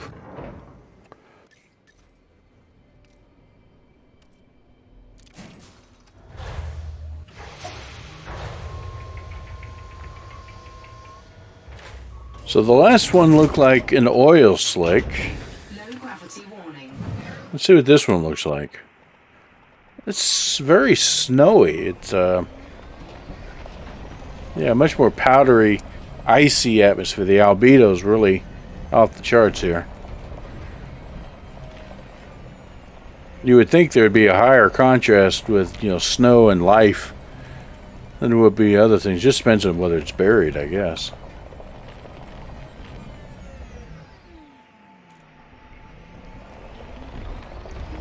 Yeah, and it's the SRV is even having problems with traction.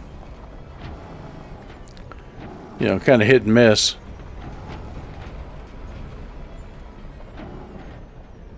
Huh.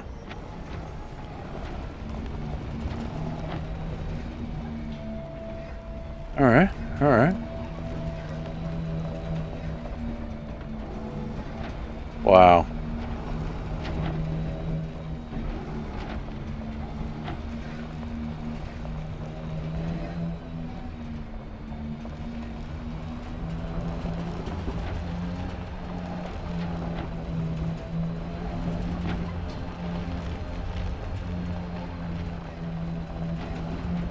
I'm not sure I want to wrestle with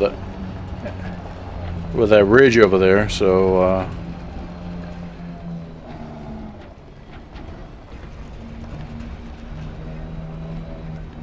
yeah, this one definitely is much more in mind of like Glacier. It feels like you're skidding around, and feels like there are, you know, ice craggy peaks off in the distance.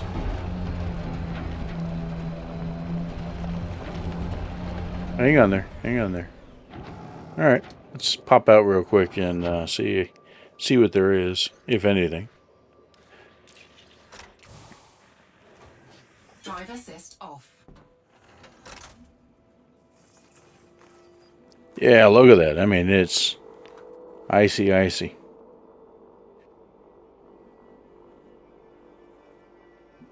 Rigid.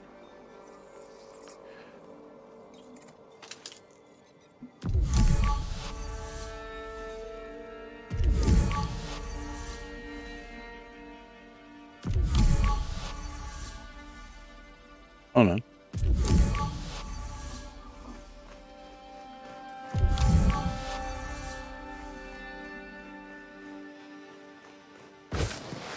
And there it is. Look at that. Ah. This one's a bit easier to make out than the last patch. But I think that may be the same stuff. It's just, you know, in a different substrate. Let's find out.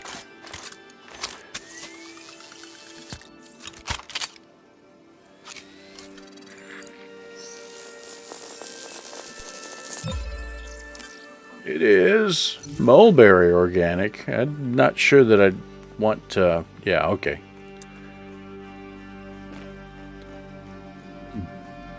Probably have to find another batch. Yeah. It was pretty easy to find.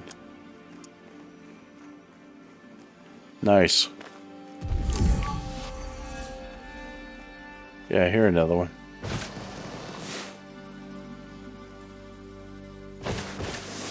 And yeah, you can see the suit has jump jets.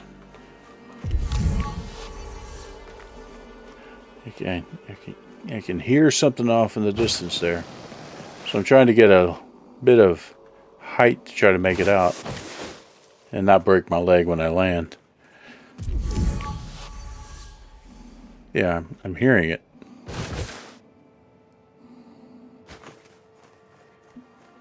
Unfortunately, I'm using quite a bit of energy with these jumps.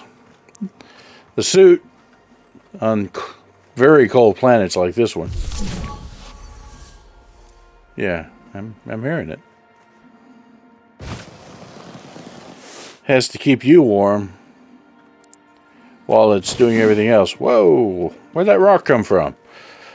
Man, me and rocks today.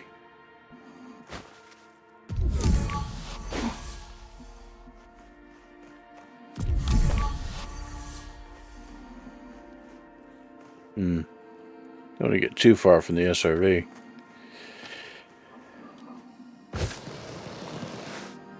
Oh, there we go. I see it.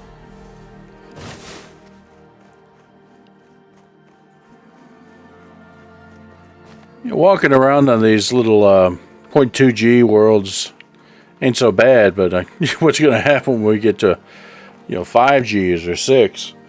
Whew. But yeah, I know that's a shadow. It tricked me. A trick of the light.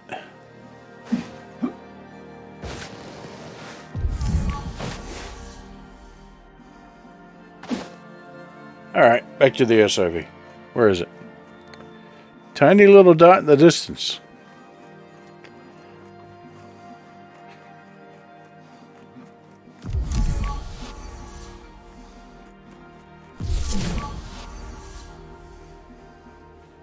Yeah, that little pinging sound is almost indistinct. So hard to make out. Huh. But at least it's there. Learn something every day. Big rock.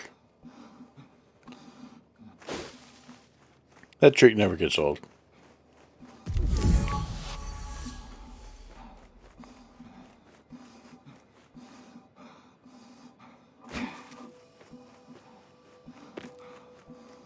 I was about to make fun of Marcus's, it's my character's name. Heavy breathing, out of shape, and then I realized how out of shape I am, so I really had no place to speak or complain.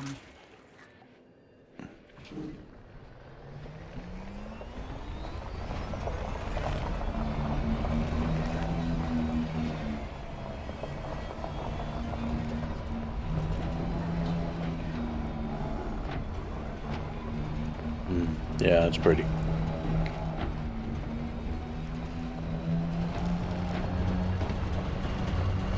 We didn't go too far from the ship to pick that signal up, so I'm hopeful we'll be able to get our 3 and be able to jump to the next system.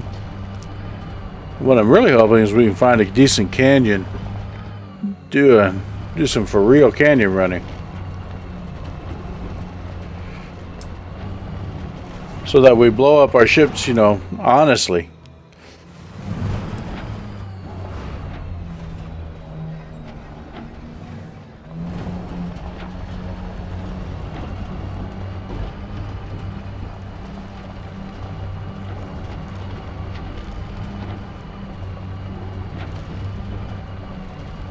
Alright.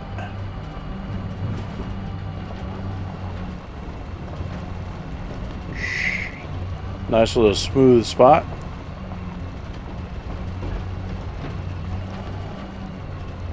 Let's find the top of the ridge here and... Whoa! That's good. You can stop. See, we just slid down that slope. That's, you go skiing in the SRV here.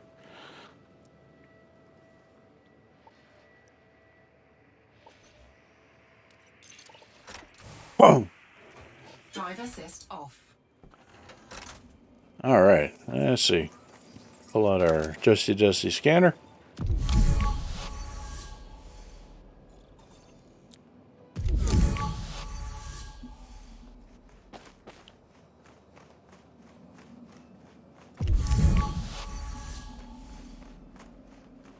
Here we go. Pardon me. Yeah, I hear that beep.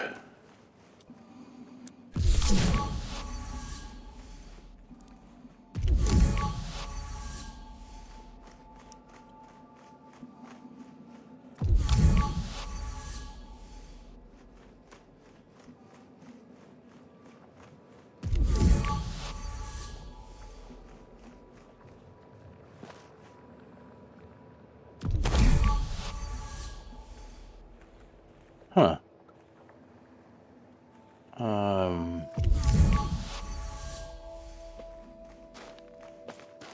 Thought I heard the beep around here. Yeah, right where we were doing our wheelies.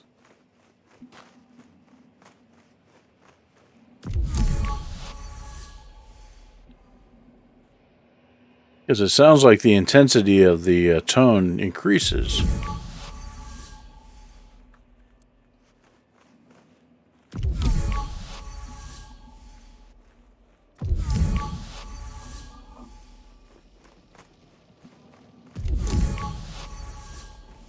Is it just pinging off the SRV?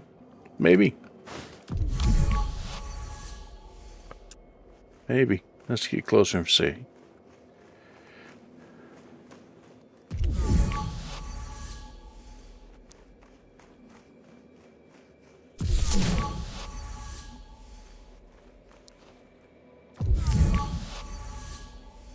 Really hard to tell.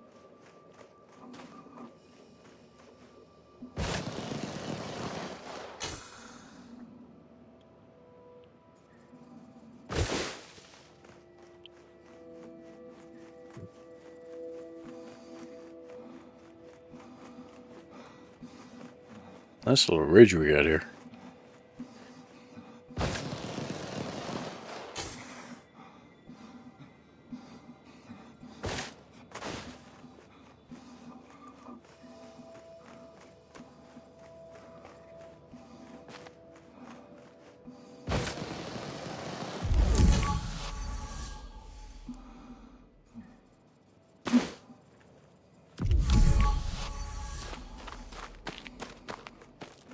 Huh.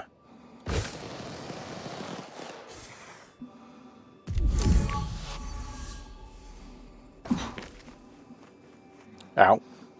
I saw a little red bar, so obviously I shouldn't be jumping quite that high.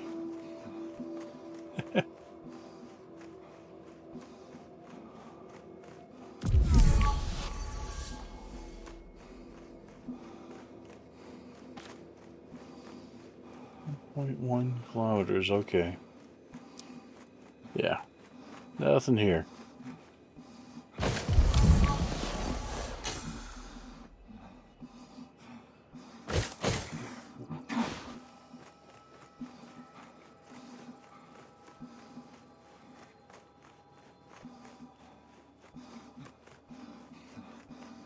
Well, I feel like I've learned something, so let's head on back to the ship and see what other trouble we can get into here. Drive assist on.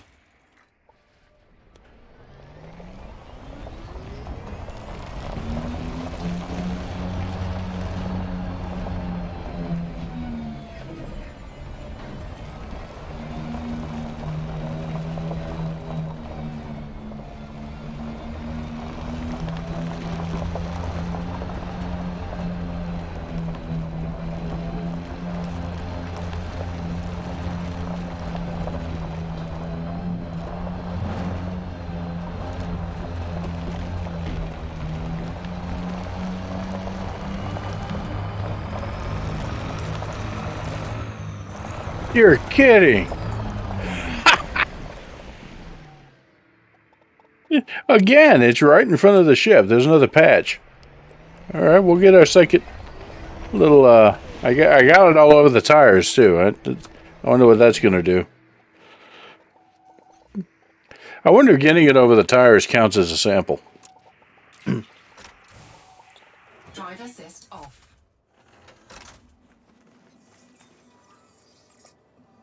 That's funny. Yeah, Obviously, the ship knows where to land. I mean, it's always right around it.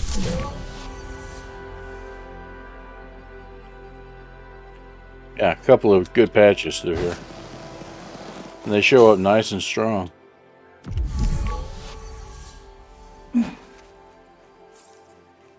All right.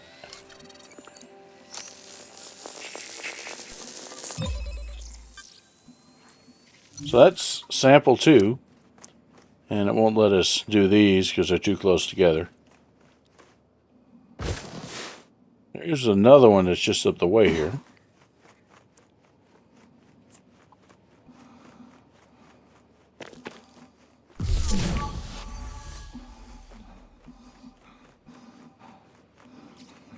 Yeah. It's related to its cousins over here.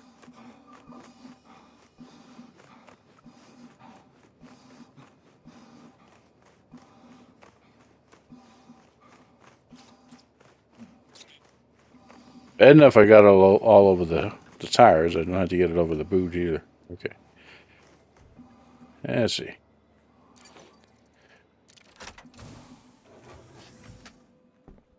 Drive assist on.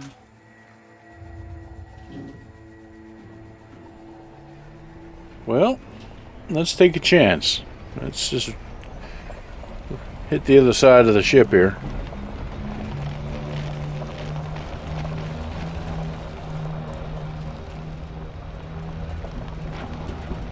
Because the ship seems to be the beacon. What they are is they're kind of shambling closer towards the the big shiny metallic thing.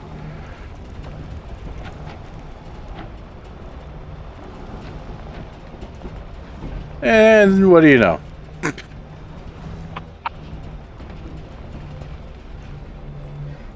Oh God, that's funny.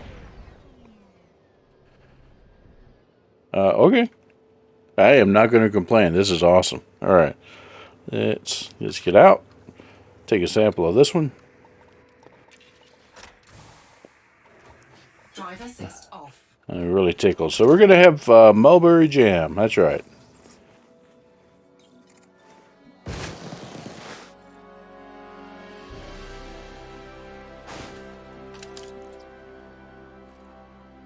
No. Damn, these guys are still too close.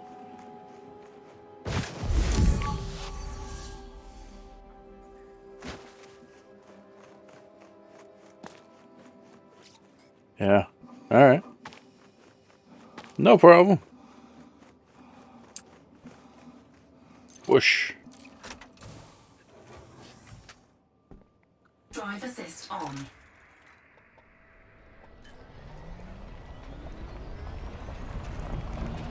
That was funny, though.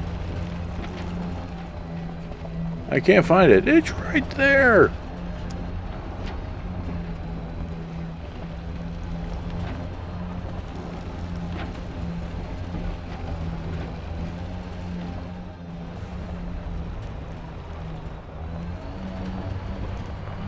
So we'll race over here and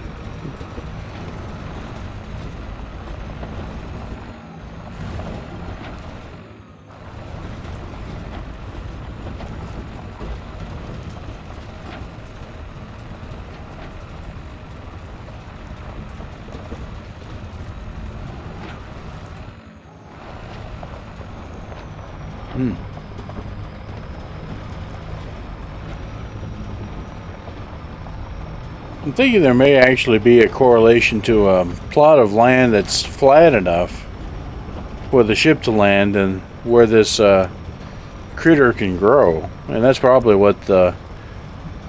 There we go, there's another spot.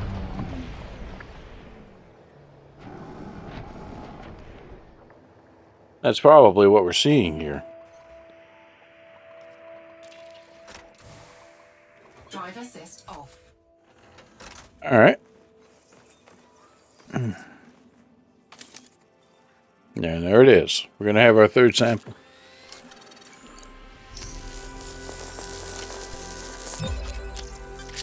Ta-da! Basilica mulberry. The mulberry jam bacteria. which may or may not actually be edible, even though it sounds great. In any case, I've got a whole bunch on the tires, so we're going to find out soon as it takes over the ship slowly.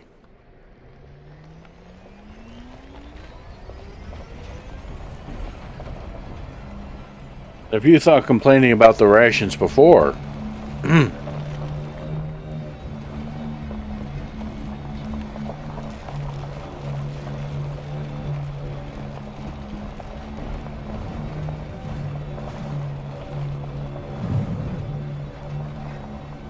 ooh, here we go, skiing. We're doing the slalom here.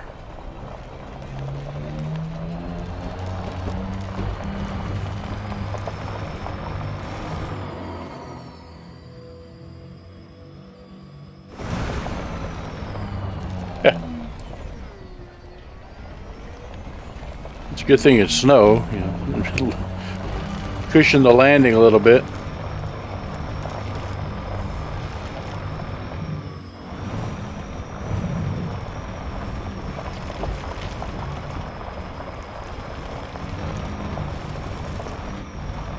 Whoops!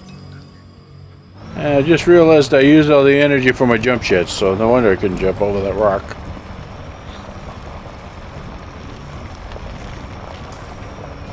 Here we are.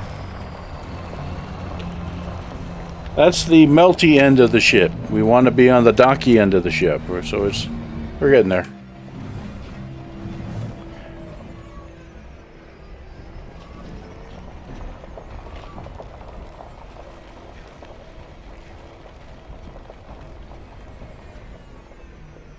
Stop. Too far. Ah, damn snow. And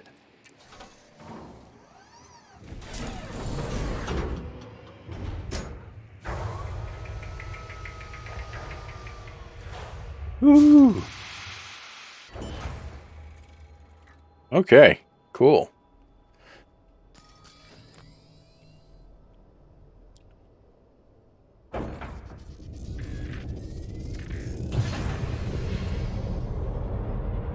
Landing gear retracted.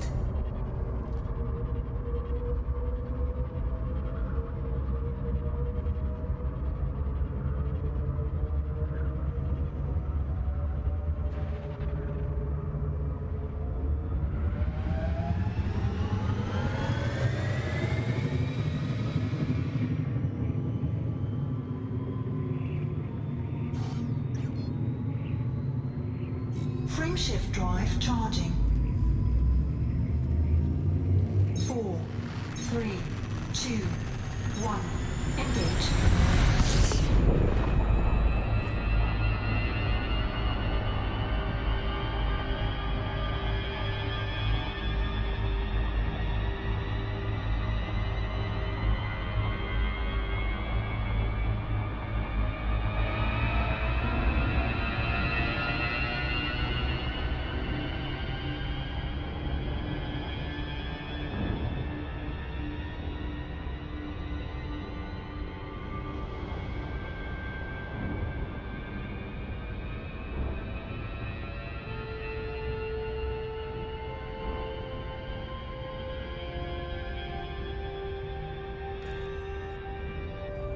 Okay, let's see here. We got our next. Let's plot a course to our next system.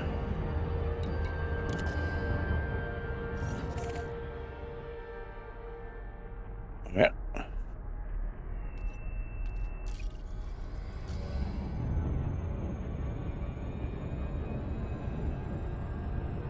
Gotta had to shove the cat's tail out of the way to get us to make this turn. Here we go. How you doing, bud? You all right? You just kind of eyed me and said, "Meh." Yeah, you're okay, bud. Give him a little scratch. All right. Next system. Here we go. Frameshift drive charging. Ah, beautiful red dwarf. One of those nice ruby glows.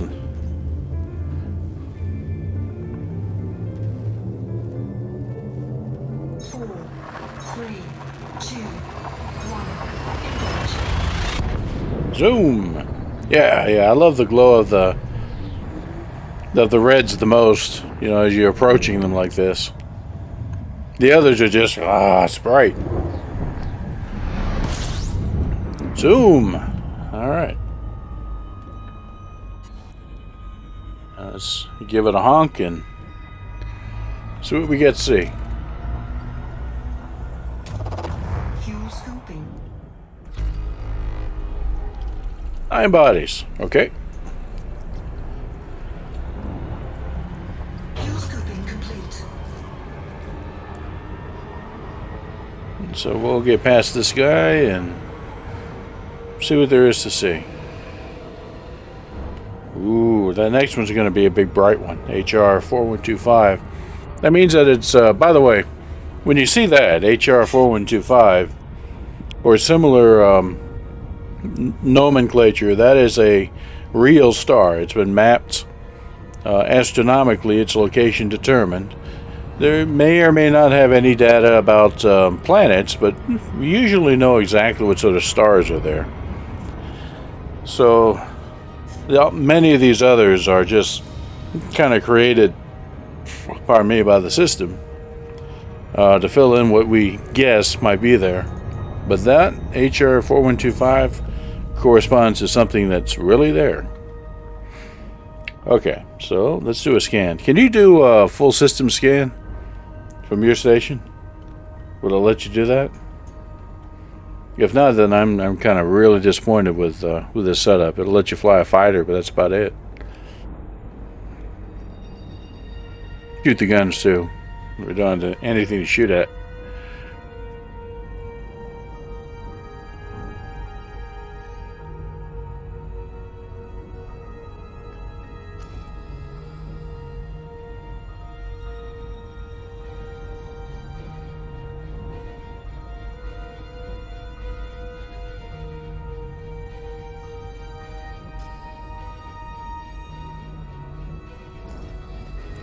Boom, boom, boom, boom, boom. And we're waiting to see if other crew member over there under, the guy, the Stig, the mysterious guy in the helmet, has been given any access to systems. And as far as I know, he should have that access, but crazy things have happened.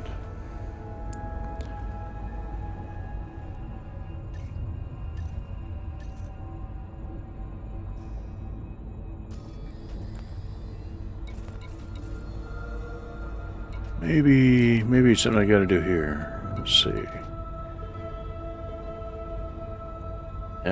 Yep. Functions. Beacon team. Oh, wait a minute. I do have, hold on. I found the crew access, and it says crew SRV usage. So, yeah, next time we land on a planet, let's check to make sure that you can get out or not. Full gunner access, fighter enabled. Yeah, so let's try it. We'll find. We'll have another opportunity to try it out.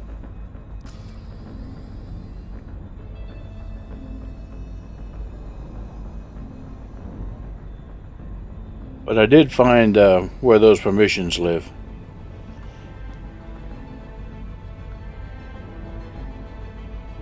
I think it's only fair you ought to be able to get off the ship. I mean, it's no fun for you just kind of, hey, wait a minute, what's wrong with this thing? I'm stuck in this chair. It's like Brack on Space Coast. He's not animated to stand up.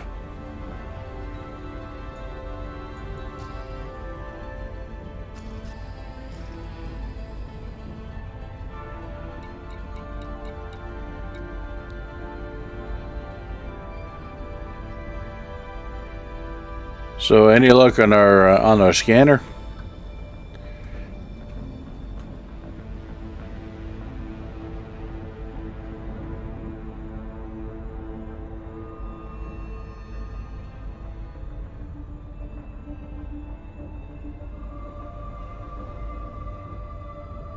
Wow. Okay. Yeah, we're gonna have to play with this later on, and see if we can make it work. Might actually, if you're still around after the stream, we'll discuss it some more and try to figure it out. Yeah. Okay. Well, let me do that real quick. Asteroids! Oh boy. There they are. So we got a couple of stars here. Right. So we got an iceberg. This little iceberg, nothing to it. And what's this guy? Also a little iceberg, although it's prettier. It's got an ice cap on it. A little warmer than the other one. Okay, there's a whole bunch of stuff close to Bravo here. That must be where the asteroids are. Yeah. No, high metal content world. No volcanism. Temperature's chilly, but not bad. Okay, then. And what else we got? More. This one is a rocky body. Also tiny. Oh, that's just tiny. Probably a moon of that guy. It is. Yeah. All right. What else we got here? I hear the honk kind of going.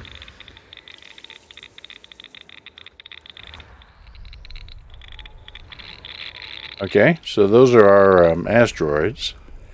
And what we got here? High metal content world. Again, just tiny. Alright. So, what else we got?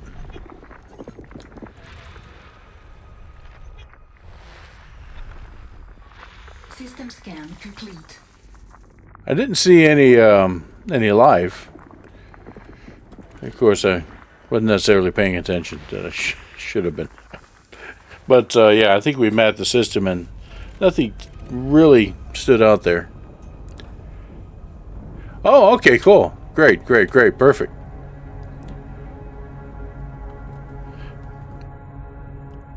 Yeah, because I can kind of hear things happening with the scanner as I was going through it. Alrighty, well, I'm going to go ahead now that we've kind of looked through all that.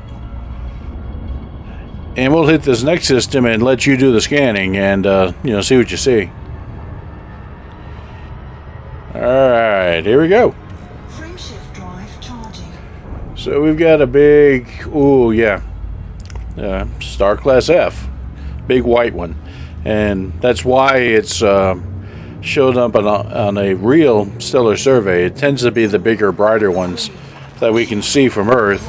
And the dimmer ones, the reds and the brown dwarfs. Yeah, see that thing? Gosh, I gotta need my sunglasses. It's just gonna just roar through the windshield when we finally get there. Oh, God, that thing's bright. Boom! Damn, yeah, I can't see a thing. Golly. Oh, alright. Well, let me top off and get some distance from this star, and you can attempt to do the survey. Fuel scooping complete.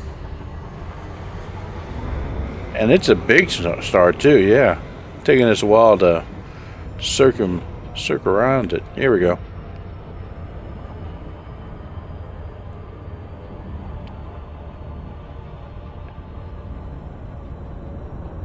And this looks like a good spot. So, about now you ought to be able to get into the scanner. I'm curious how that's going to work, because maybe I'll see them show up as explored as you pop them out. Look for interesting spots that you think are interesting, that might have biological sites, or just look like they might be, an interesting place to check out to land. And then we're going to see if we can figure out this SRV thing.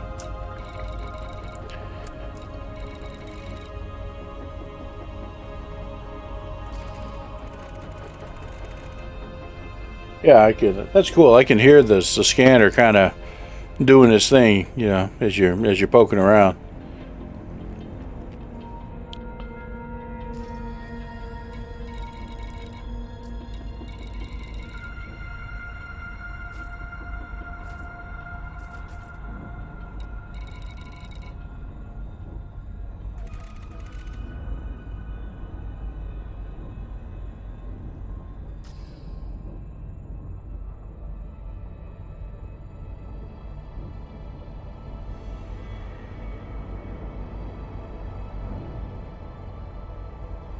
All right. Well, while he's working on that, I'll pull up the next poem here.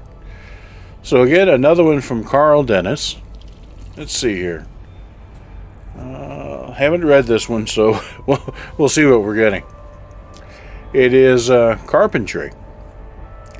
Carpenters whose wives have run off are sometimes discovered weeping on the job, but even then they don't complain of their work. Whitman's father was a carpenter. He was so happy hammering houses that he jumped with a shout from the roof beam and rolled with a yap in the timothy. This led his son to conclude wrongly that all workmen are singers. Whitman's father was weak. He had trouble holding a job. He hoped that the house he was working on would be lived in by a man more steady than he was, who would earn his sleep, dreaming easy under a sound roof with no rain in his face. Of course, there are bad carpenters everywhere. They don't care if the walls don't beat. After all, they argue, we're not building airplanes.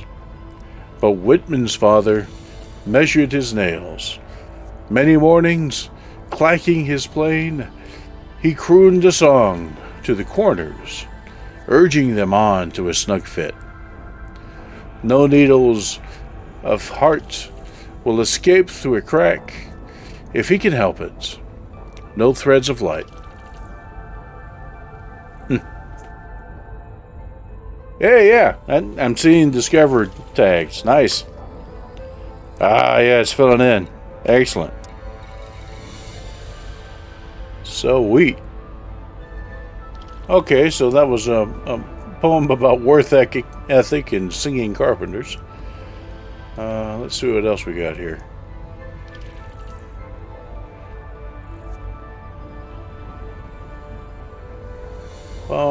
Book fair. Let's see what he says about books. It's poems that he read at a book fair. All right, in May 1995. All right. Let's see here.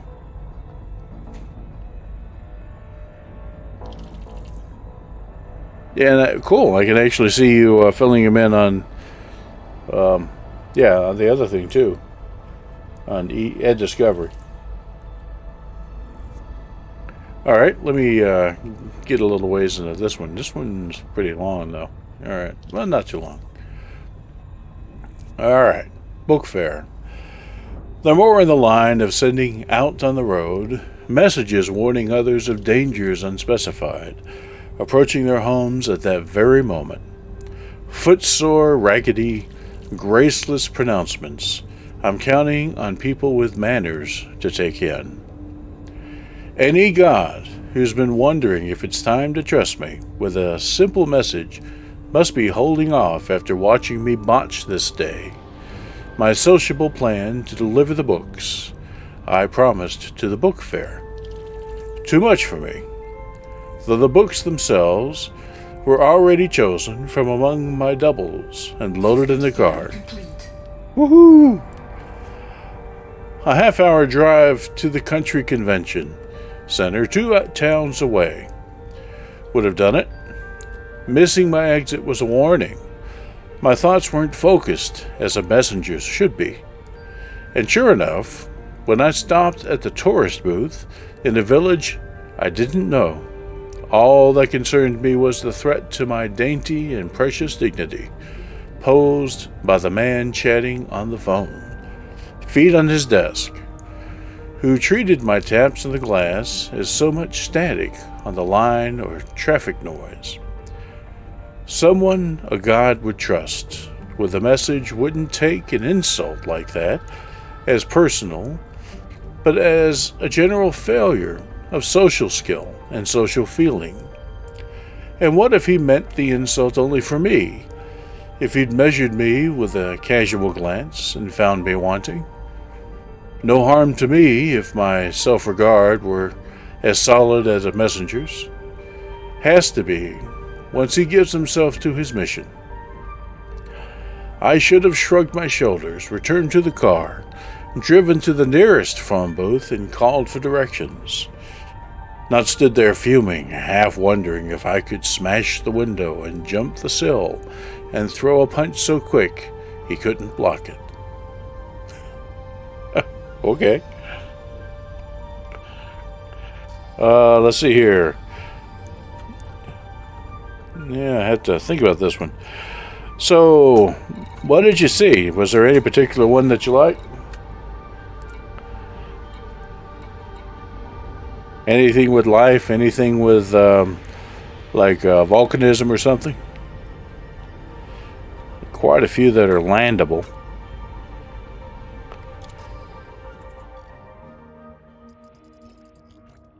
Ooh, we got all sorts of gas giants, too. Those will be interesting.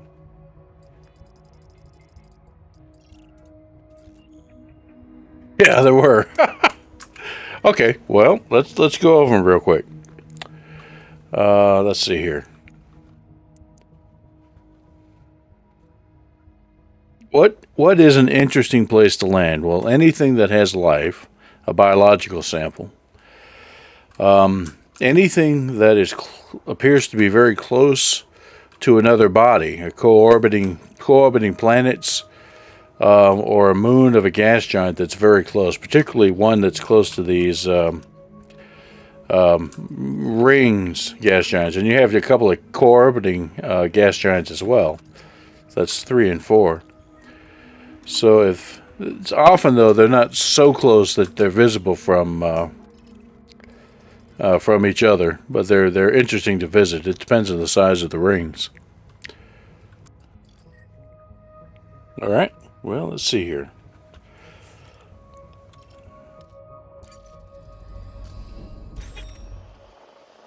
Two alpha. Okay, do it. Two alpha. Let me get out of here and we'll set a course for 2 alpha. And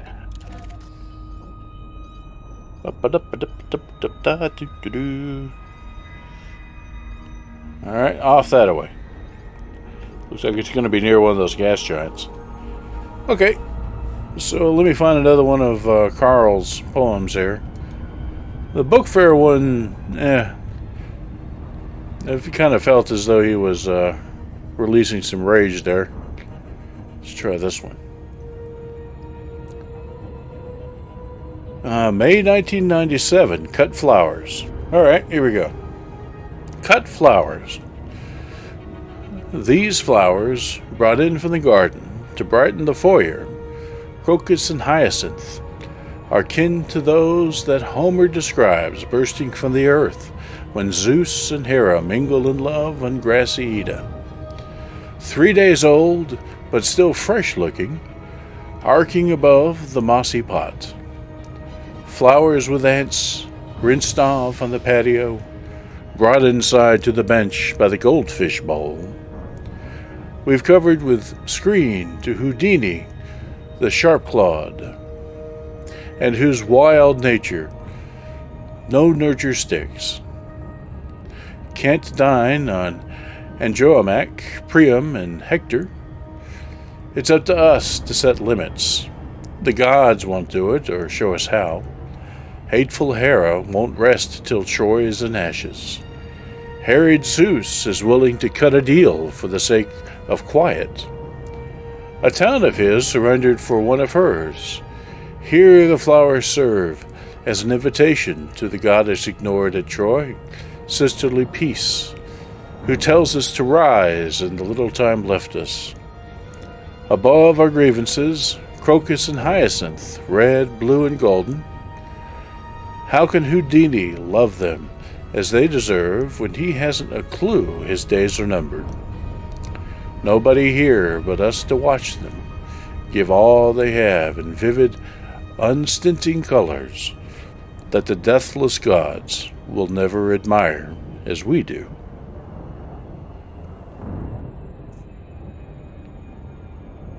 Ah, just in time. Hang on here. Let's slow it down.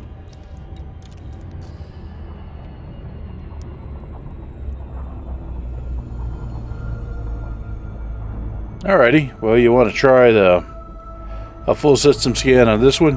It seems like you're kind of figuring out the controls over there. Not a full system scan, a detailed surface scan.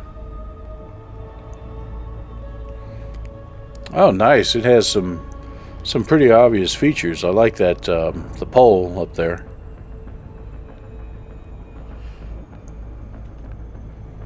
Looks like there might be some elevation to this one.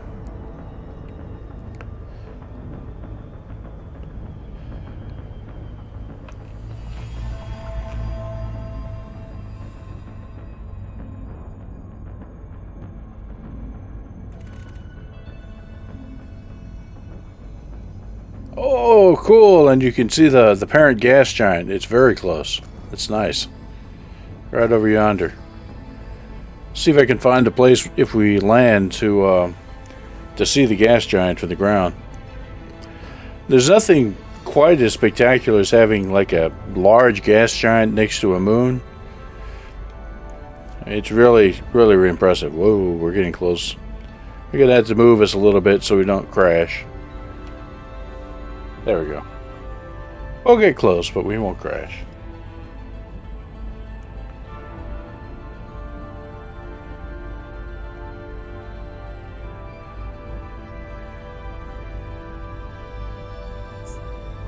At minimum speed, you're still moving 30 kilometers a second. This thing's only a couple thousand kilometers away, so that's why it's kind of drifting on by like it is.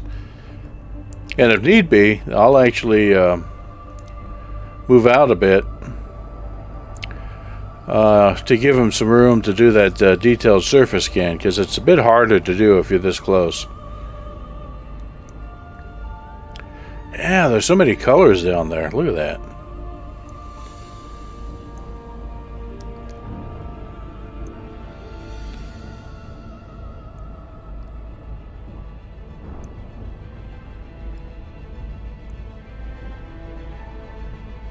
We're going to have our gas giant kind of rise on the other side of it.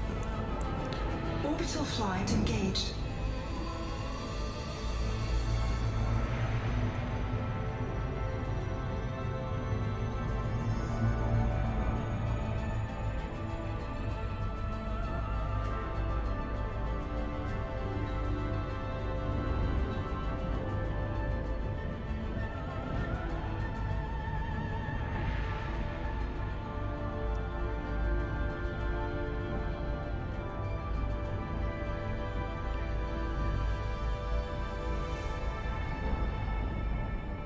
Oh yeah, there it is. Check that. Gotta find a place where we can see them both. So, did you have any luck with our detailed surface scanner? I know I didn't. I got you a little too close for that, but.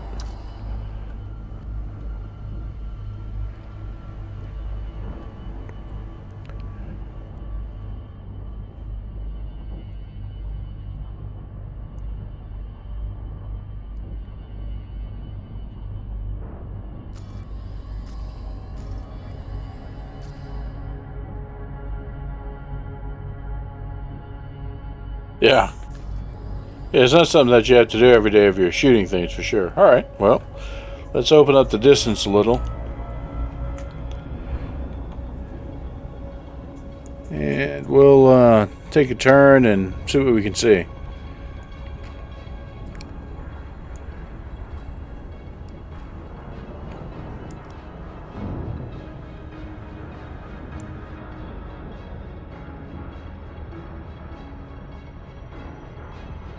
Alright, that's good. I'll flip over and get another view of this.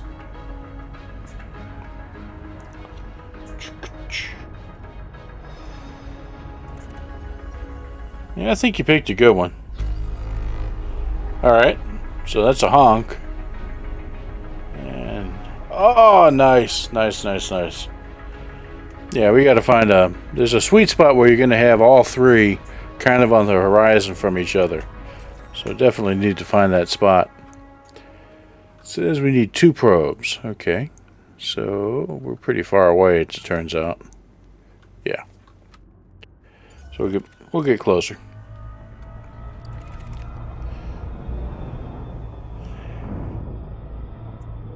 Man, that star's bright.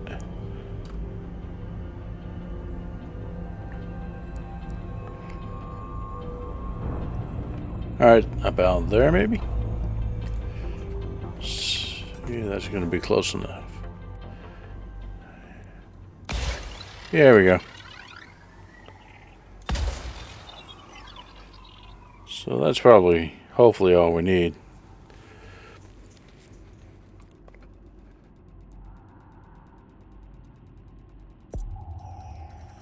Yeah. Surface scan by 50%. Surface scan complete. Okay, let's go see what we got down there. And there is something down there. One distress beacon, lava spouts, fumaroles, vents. It's got all sorts of fun stuff. And they kind of overlap. The lava spouts is what we'll go for. 3 geological, types of geological activity. Okay. Let's go see if we can find a sweet spot that big white star and that gas giant that's off to port are all visible.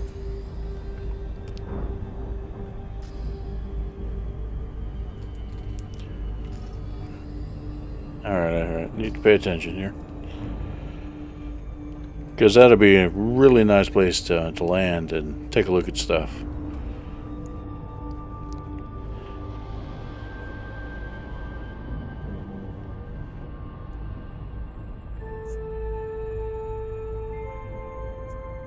Alright, so we kind of see the termination where the star and light and shadow go.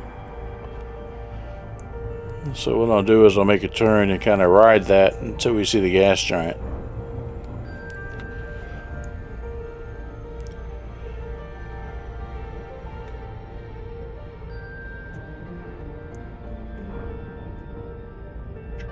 Slow down.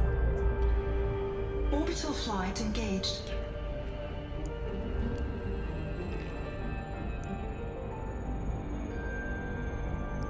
And it's a tiny little beast.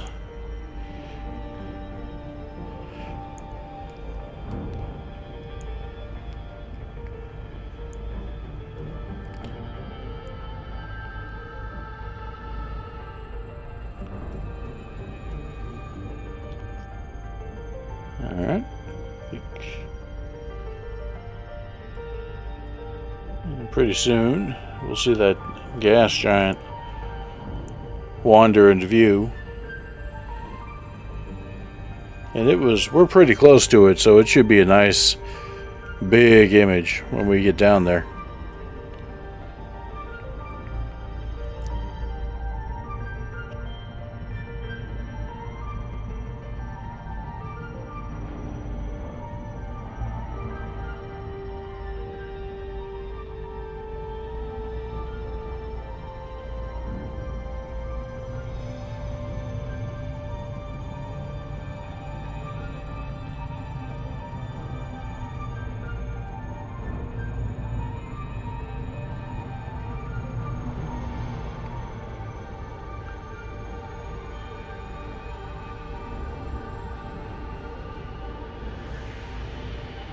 The things we do for photography.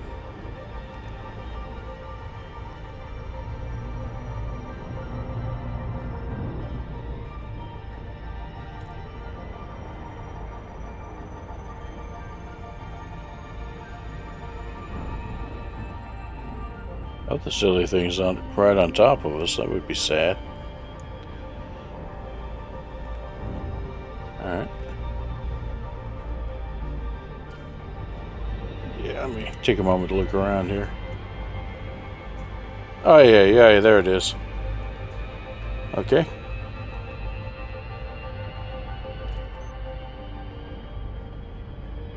Basically.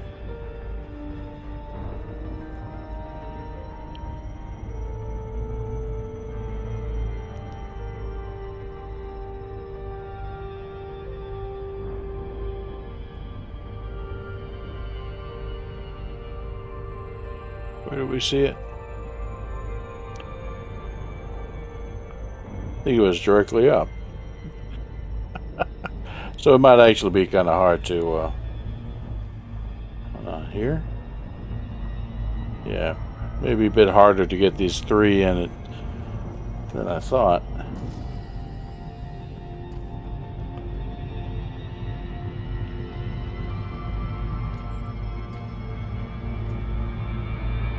Alright, so let me...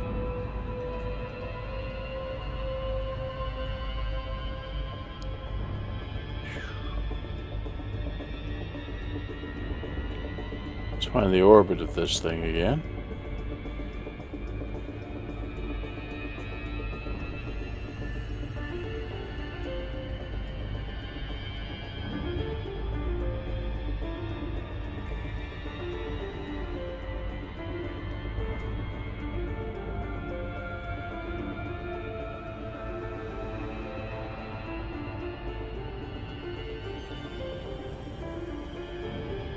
There it is. I see it now.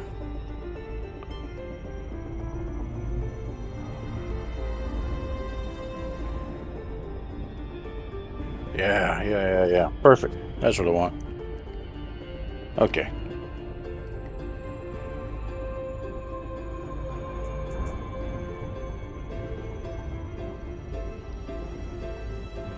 Okay, I guess that makes sense. It looks like it may be tidally locked, and the orbit is such that it actually has a frozen pole up here.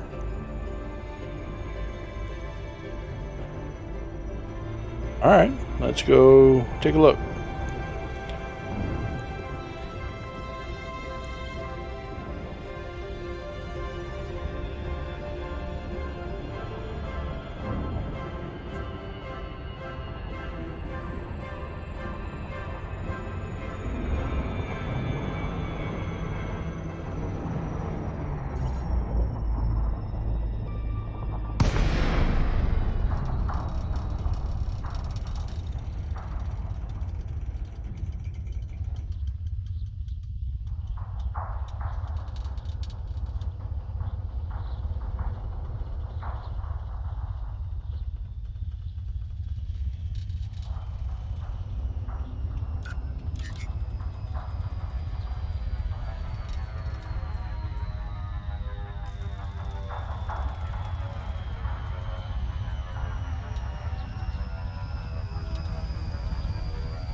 Yeah, we're gonna have to extend the glide a bit. Try to keep both of them in view.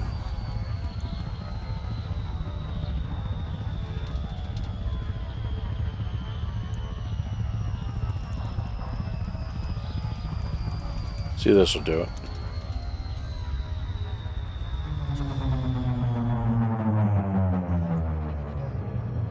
Wow. All right. Let's take a moment to take in the view.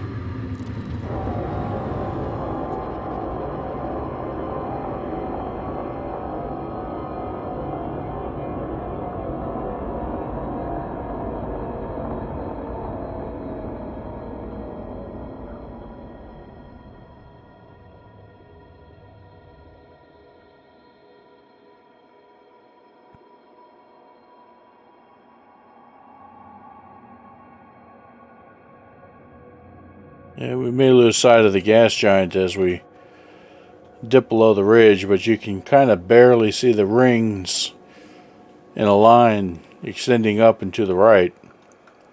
we're edge on to the ring, so that's what's going on there. Alright, let's see if we can find some of these lava things. And with any luck, we won't lose sight of these guys.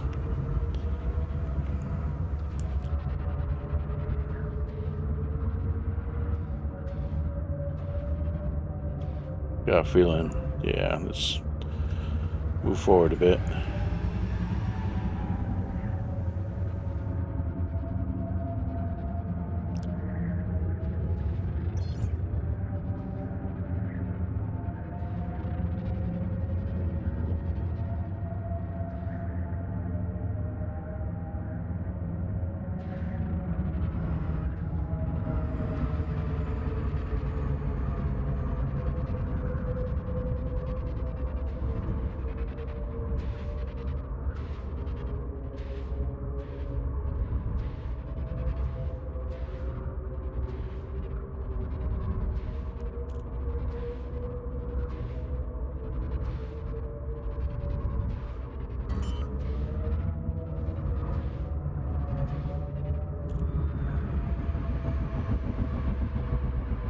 Landing gear deployed.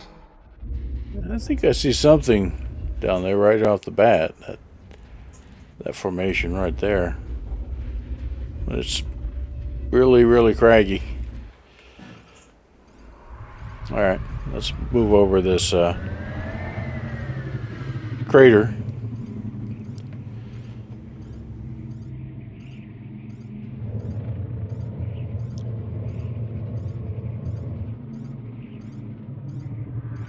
See if we can land here.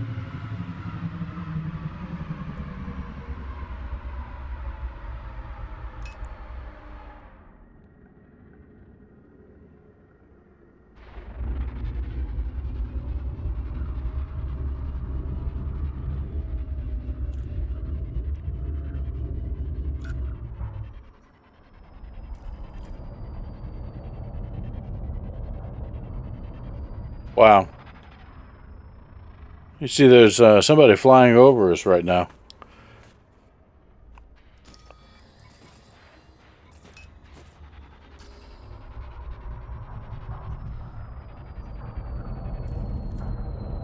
Interesting.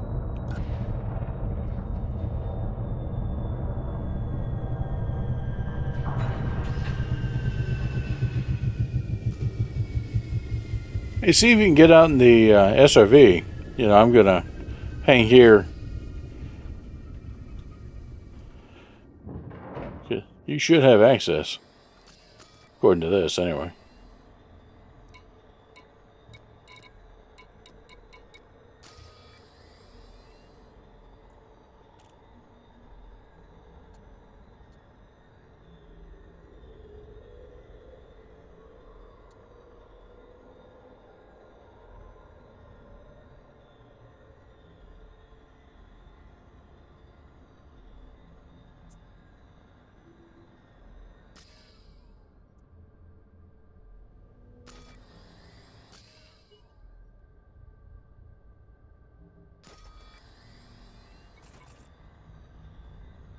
Energy wake. Yeah, whoever it was, they wandered off.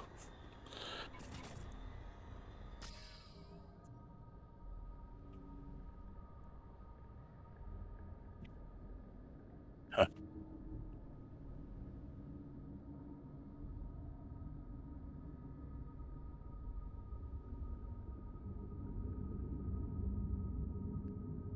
Let's see what we got here. You're not seeing it?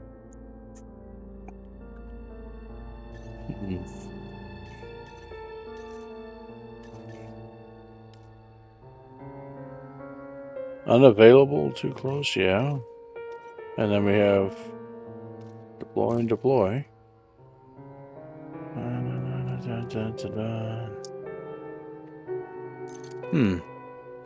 Well, all right.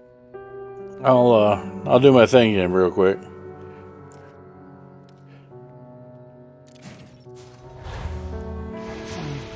See if we can see some geological type events.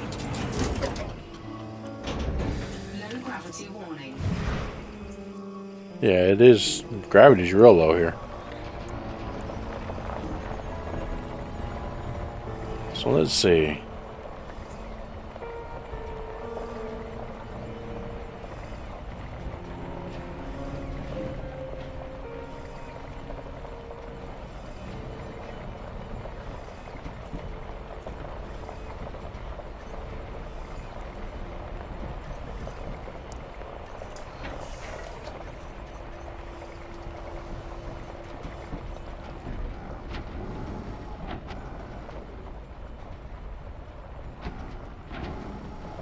So our gas giant buddy is over this way. It's on across that ridge. Seriously? Okay. I try so hard to find things, and you know, it's just right in front of the ship. That's all. I just need to go straight.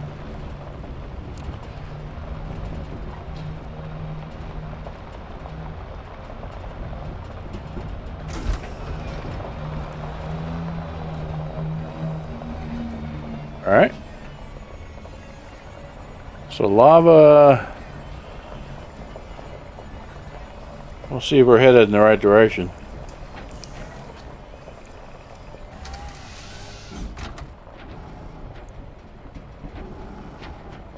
That's not in front of the ship.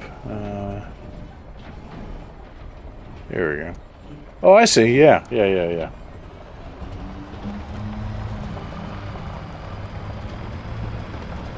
Yay, there's lava. Let's go approach it. Don't hear that every day. So, yeah, sure enough, you're right. Yeah, I'm going to break another one.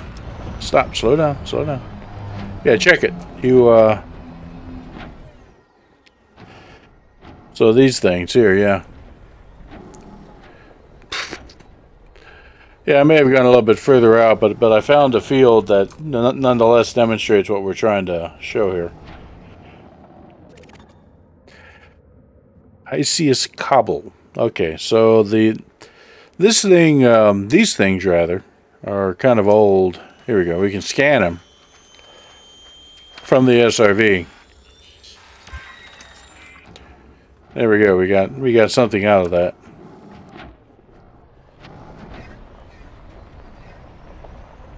And back in the old days, you could actually shoot them for some minerals. Not sure that that's still the case. But you see a big old geyser off in the distance here. Yeah.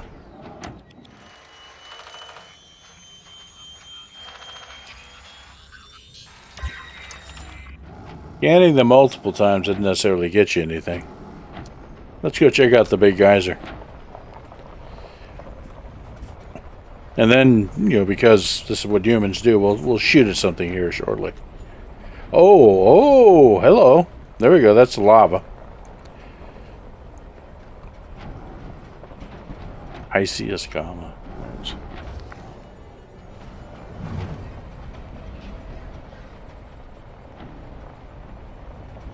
Yeah, that looks pretty fearsome.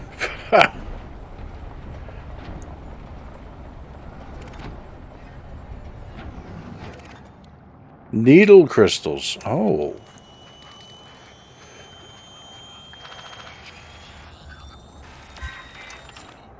That doesn't sound dangerous at all.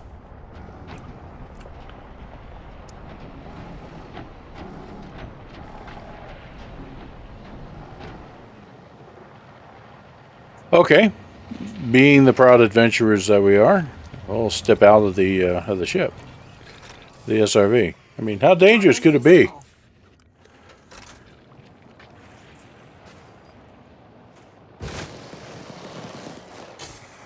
Oh, wow.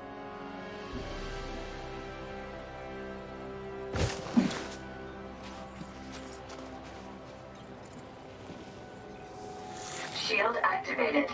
Turn on my shields just in case. Unsafe. Dangerously high temperature detected. Yeah. So as I approached it complained of, hey, you know it's hot. It doesn't take much. Okay, cool. So there'll be no sampling that.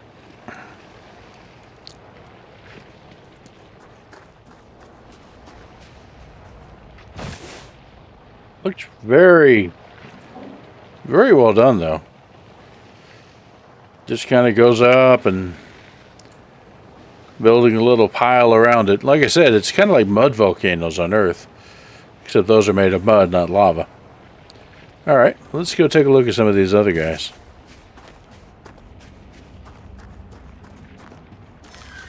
Shield deactivated. Yeah. It's still pretty warm as we get away from it, but getting close to it, it was getting like melting point of lead hot. We got a field of these things. They're very nice. This one's the most spectacular. It's Old Faithful size.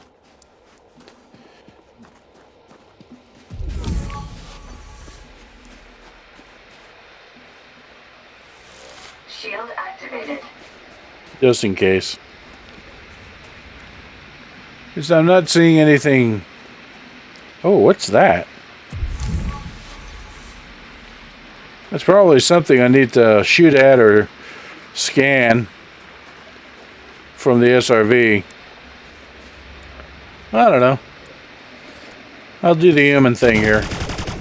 It does move. Okay.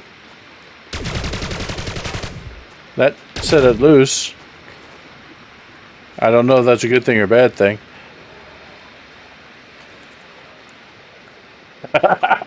Yeah, I know. Isn't that typical?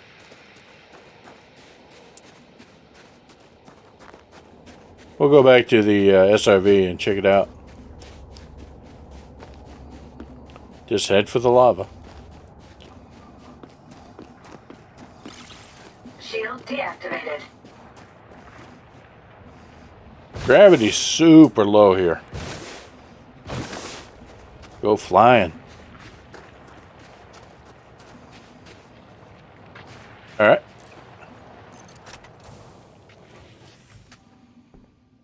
Drive assist on.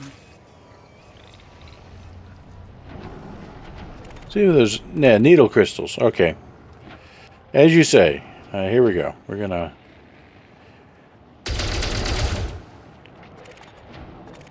Yes, material sulfur. So that's that's what you do, and since it's a material, we can actually cargo scoop it. Cargo scoop deployed. We don't get too close and melt the SRV. It's taking damage. Yes, the SRV is taking damage being close to it. Nice. And it's the same deal with this thing. Oh, very glowy. Again, not frightening at all.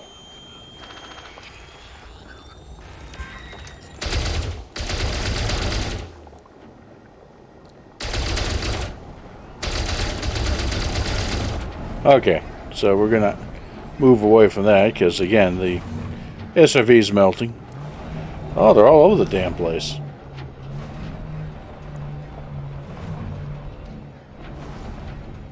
And there were big one. Where's that big one? Here we go.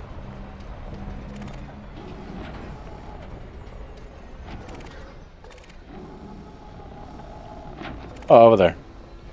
Needle crystals. So I moved the needle crystals with my shot, but I didn't destroy them. All right. Now let's go take a look at them. Yeah, that's Old Faithful.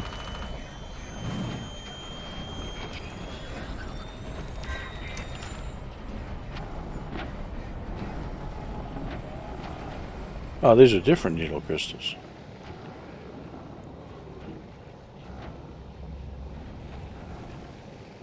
I see. No, let's not shoot the jump jets. All right, stop.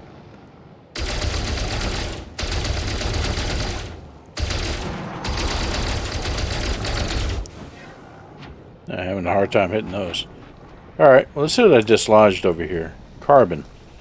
All right, well, I guess that makes sense. And again, it's a material, so we can scoop it up. Hull is, I see. All right. So there you have it.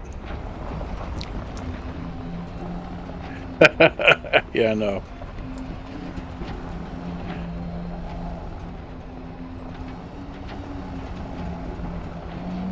Well, there is one last thing I want to accomplish. Now that you've seen what geological formations look like, and kind of the secondary purpose of this, you know, the game mechanic that's going on here is you can use these to harvest materials that you need for ship upgrades. Oh, it's going to be a bumpy ride through here. See if I can find a smoother, something smoother here. Outcrop. That's a little different. And we'll do what humans do. There we go. So we got nickel, iron, nickel, sulfur. And all of those are reasonably common.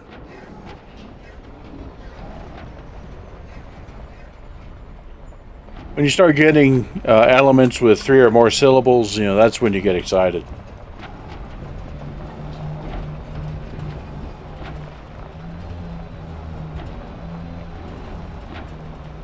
Well, we should have a gas giant over here that kind of ducked behind this ridge line.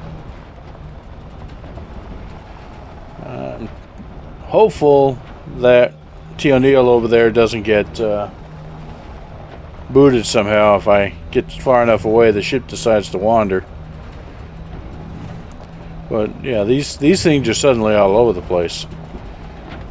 No geysers and rocks, and it is an abundance of materials to mine and gather.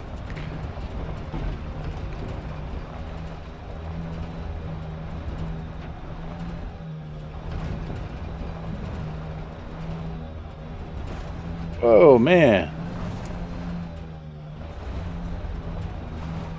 Looks like it might smooth out a bit for us here. There we go. Let's open it up.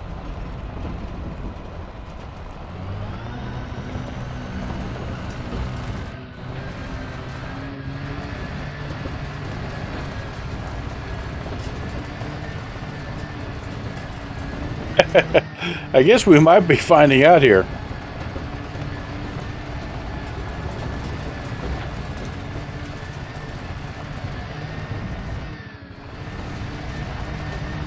Telepresence crew member disconnected. Yeah, that's what happens. It gives you the big boot if you get too far away.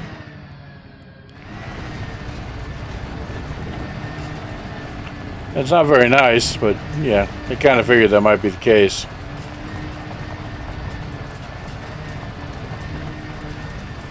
So this ridge line up ahead, yeah, we have a whoops.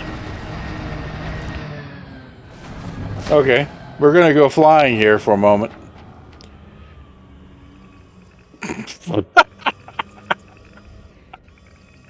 Okay. Just so that you get a nice view of that. Whee! Yes, I flipped the SRV. And the wheels are still turning. So here's what you could do about that. It has jump jets, just for this occasion. And we're off. Except for the fact that I hit a rock immediately. Okay, whoa, slow down.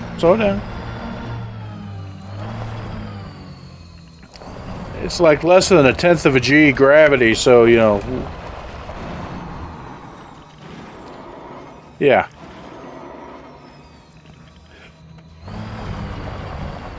We can jump over a lot of these obstacles.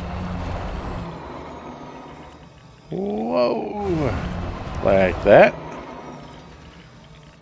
Although it looks like it's going to get gnarly again. Yeah, we got another field coming up. Oh, triplets. Look at that. See if we can jump over one of them. I doubt it. That doesn't really count. Oh, this is going to hurt. Ah! Okay. We didn't need that suspension. Oh, now I'm getting stuck. All right.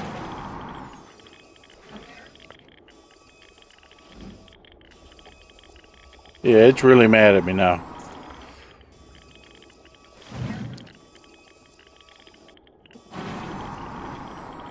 It's going to make me jump sideways out of whatever it is.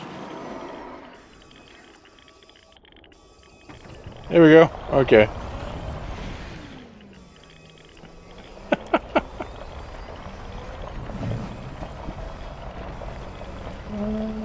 Oh, wait a minute. Who put this crater here?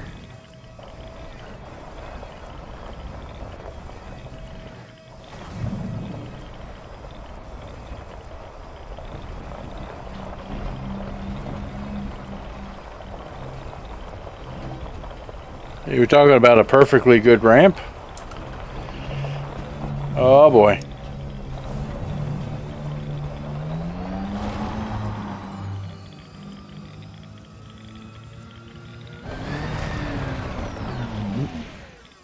Ow.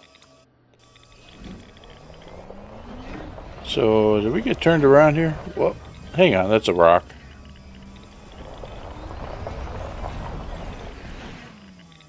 Okay. Yeah. We're going this way. Alright. Yeah, there we go. There's our ridge. A lot farther away than I thought.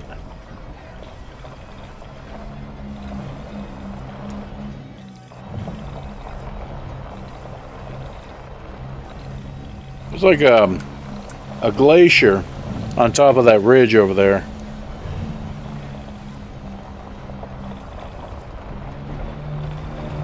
And that thing is hiding the gas giant that we're orbiting, and it was a big, beautiful blue one too. So we're going to see if we can make that. Do a little bit of mountain climbing and catch sight of our gas giant.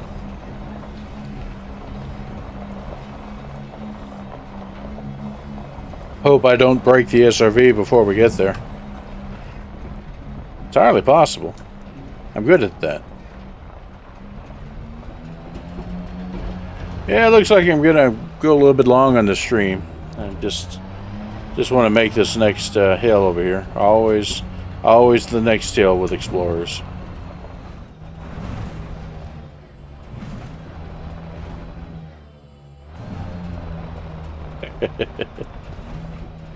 Yeah, and that you're right. That's a lesson I'm still learning. You know, wheels, gravity, that sort of thing. Look at that.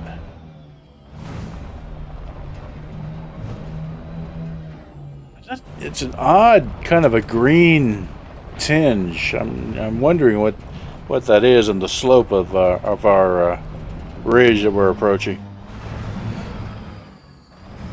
Because there's no atmosphere here, except for, you know, these fumaroles and the odd bit of lava. That's significant enough. Oh, slow down. Trying to keep the wheels on the ground. Kind of feels like we're going sideways more than it. There we go. Coming to a little bit of smooth ground here. Alright. Here we go. Yeah, it's green. It's not like there's grass growing on these hills. It's maybe copper oxidized? Don't know. Yeah, we'll figure it out.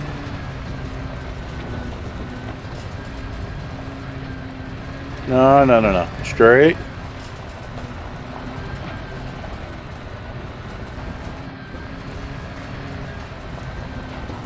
It's kind of a pretty green. I like it.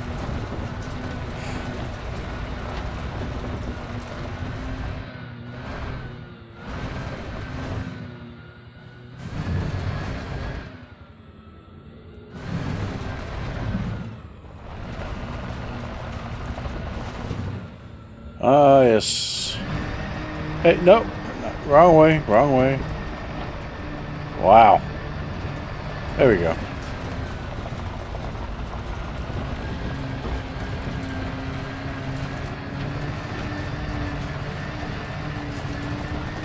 We're making pretty good time. It's not terribly craggy through here. It's ought to be interesting, this little mountain climb. See what we see on top. I know there's a lot of sulfur on this place. That must be part of the coloration of the tips here. Oh boy. Alright. Yeah, we're going... Hey, come on now. We're going this way. Alright. And we're on the slopes.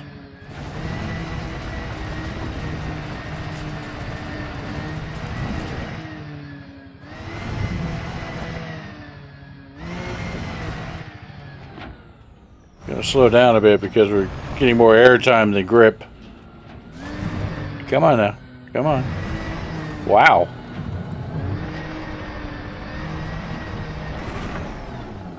Down the mountain. Later down the mountain. Okay. Let's pop back in, see what the throttle set to. Ah, that's why. Okay.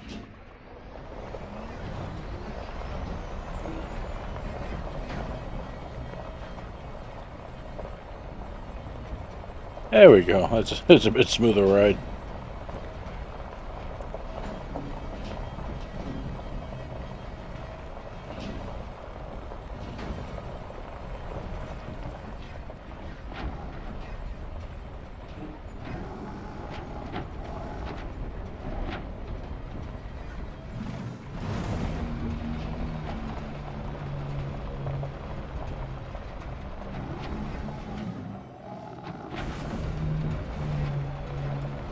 Kind of like giant waves at sea, except solidified. I'm really curious what this green stuff's supposed to be. It's life, Jim, but not to really know it.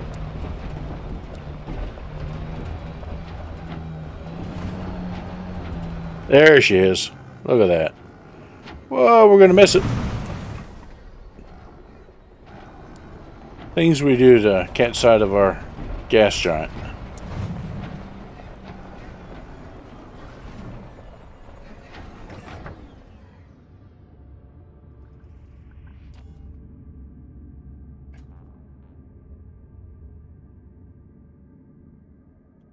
You can barely see that big old gas giant kind of sneaking between those two hills over there, and got our parent star, big bright white, bright blinding thing off to the distance. Yeah. And I think not much further will be that ice cap that we saw from orbit.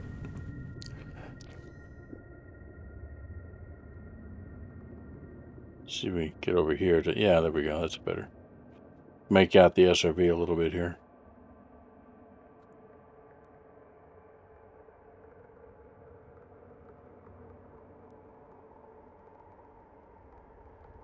It is. That blue orb that you see is the gas giant. The moon that we're on is orbiting. It actually has a ring system, but we're kind of edge on to the rings, and we're kind of we're not in a position where you can even see that the line that delineates the rings. I think we hit maybe that other mountain over there. We might be able to get a better shot of that. So we'll give that a shot. Whoop. Okay.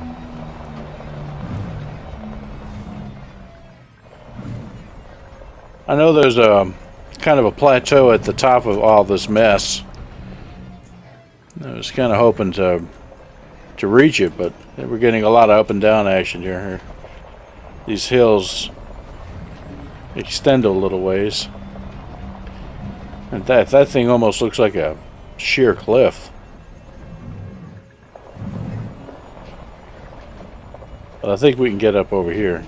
Let's see.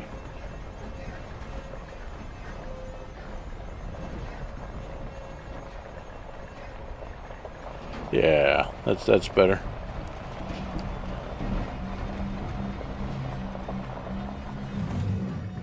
Ooh.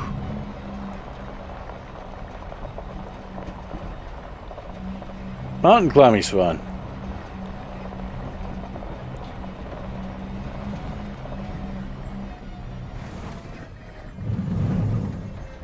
Especially when you can't see the mountain.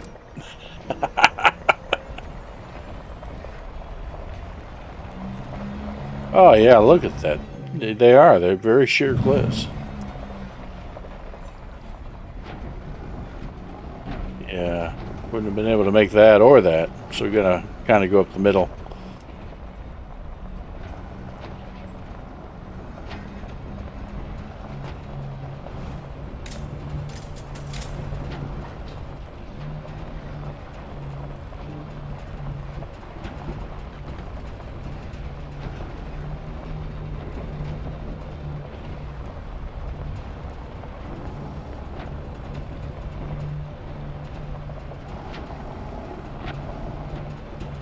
All right.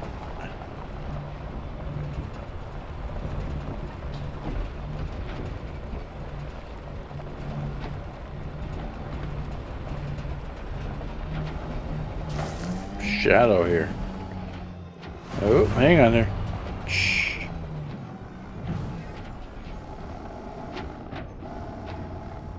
Oh, whoa. Woo.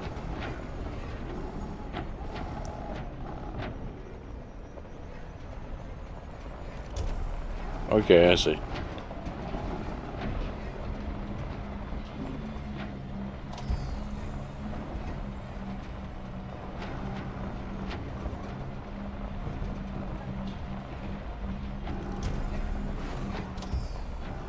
Yeah, it's getting a little bit better to find, but there's still a... Yeah, I see the white of that plateau up ahead.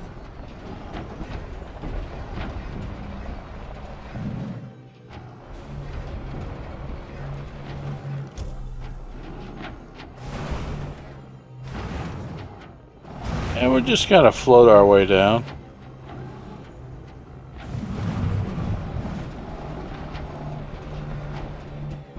Gonna need to get to the plateau anyway in order to find a place for the ship to land.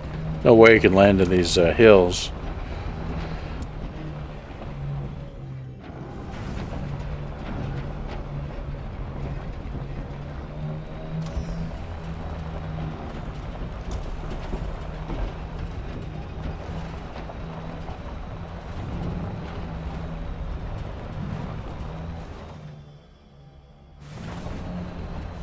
Whoa, here we go. Dump, dump, jump.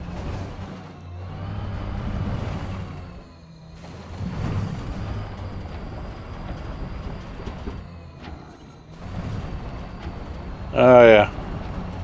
Heck of a thing to run out of gas in an SRV.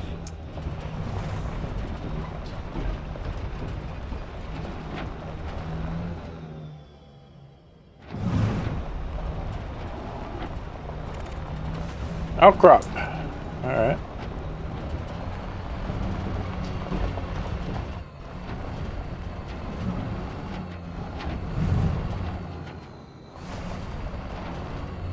Whoops.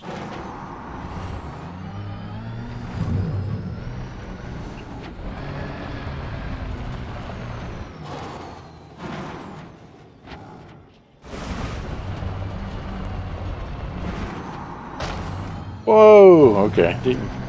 Didn't time that one quite right. Oh, good. I was using the gas giant as a reference and I kind of totally lost sight of it. There it is.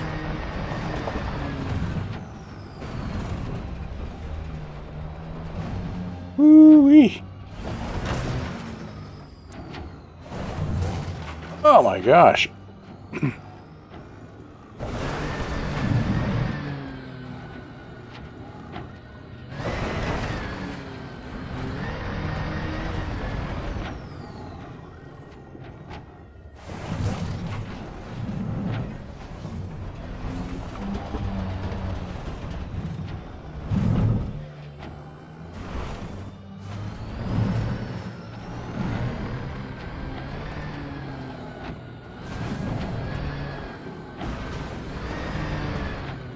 Wow.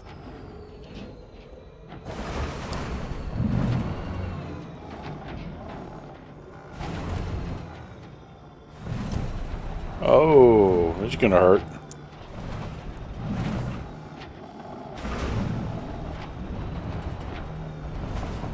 See if I can climb out of this.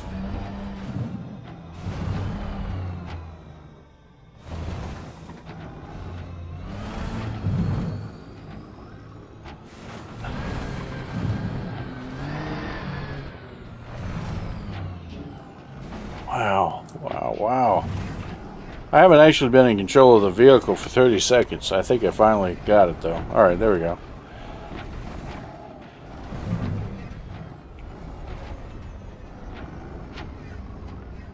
Yeah, it's just wild.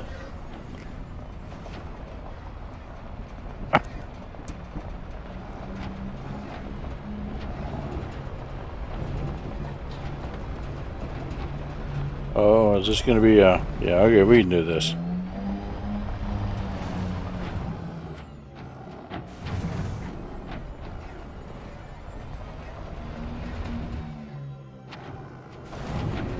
Wow.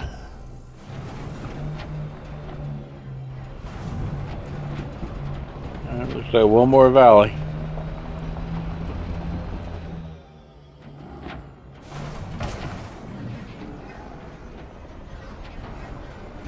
That's a... just drove off a cliff. Hate when that happens.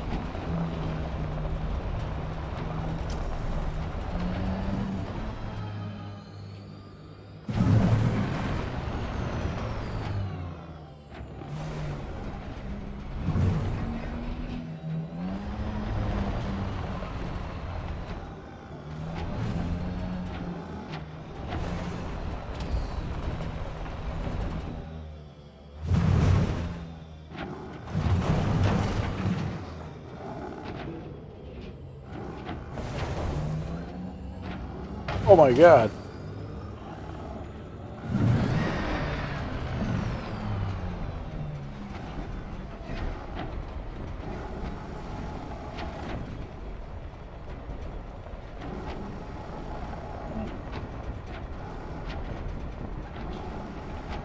Wow.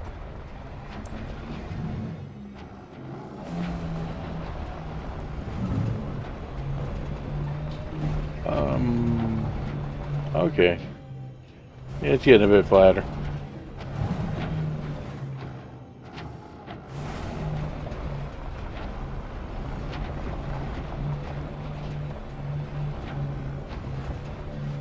The things we do for a landing zone.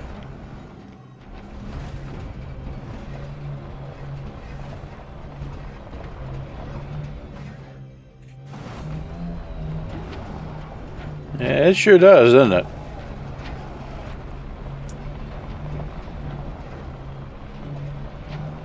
I-4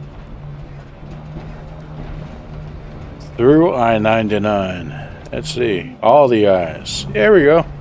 It's much flatter up here. Look at that. Okay.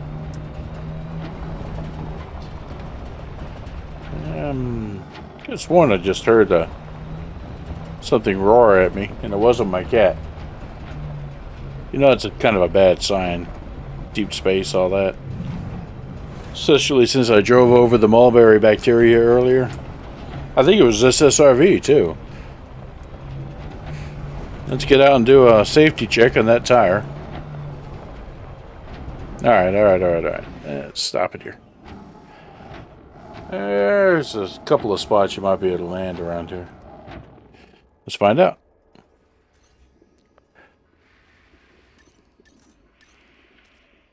Ship recalled. And she's gonna go, I ain't parking there. What are you talking about?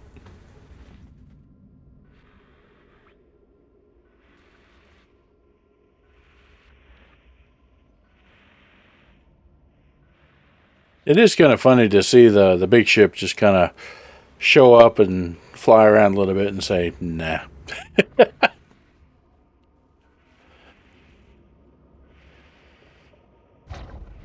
There we go. Here comes the, yeah, right above me.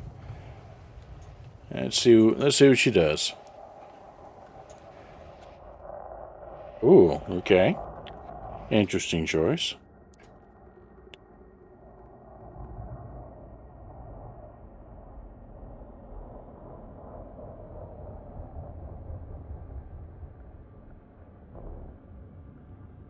I wouldn't have picked that spot, but that's okay. Let's see if it actually works.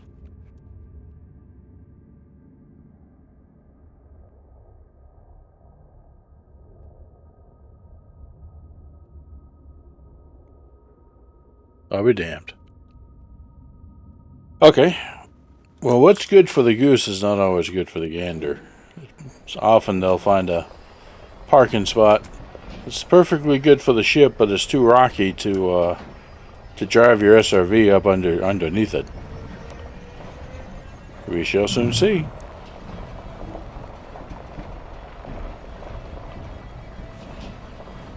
See, I can't even see the cockpit yet. I mean, really.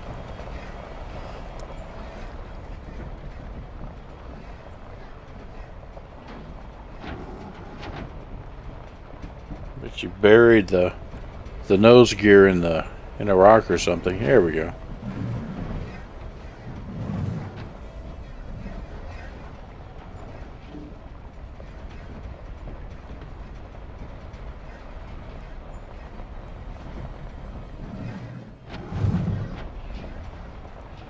Well, we're gonna have to figure out this crude SRV thing, because getting you out of the ship would make this a lot more interesting, I think.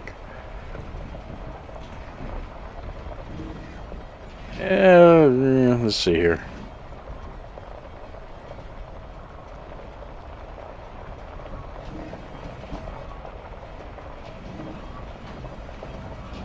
Yeah, perfectly doable. Perfectly doable.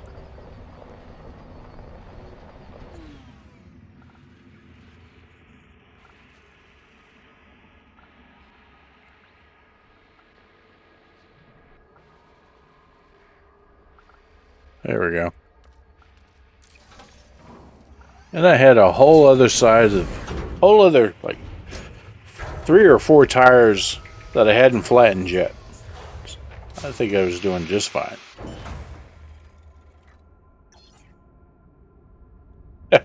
Alright, good deal.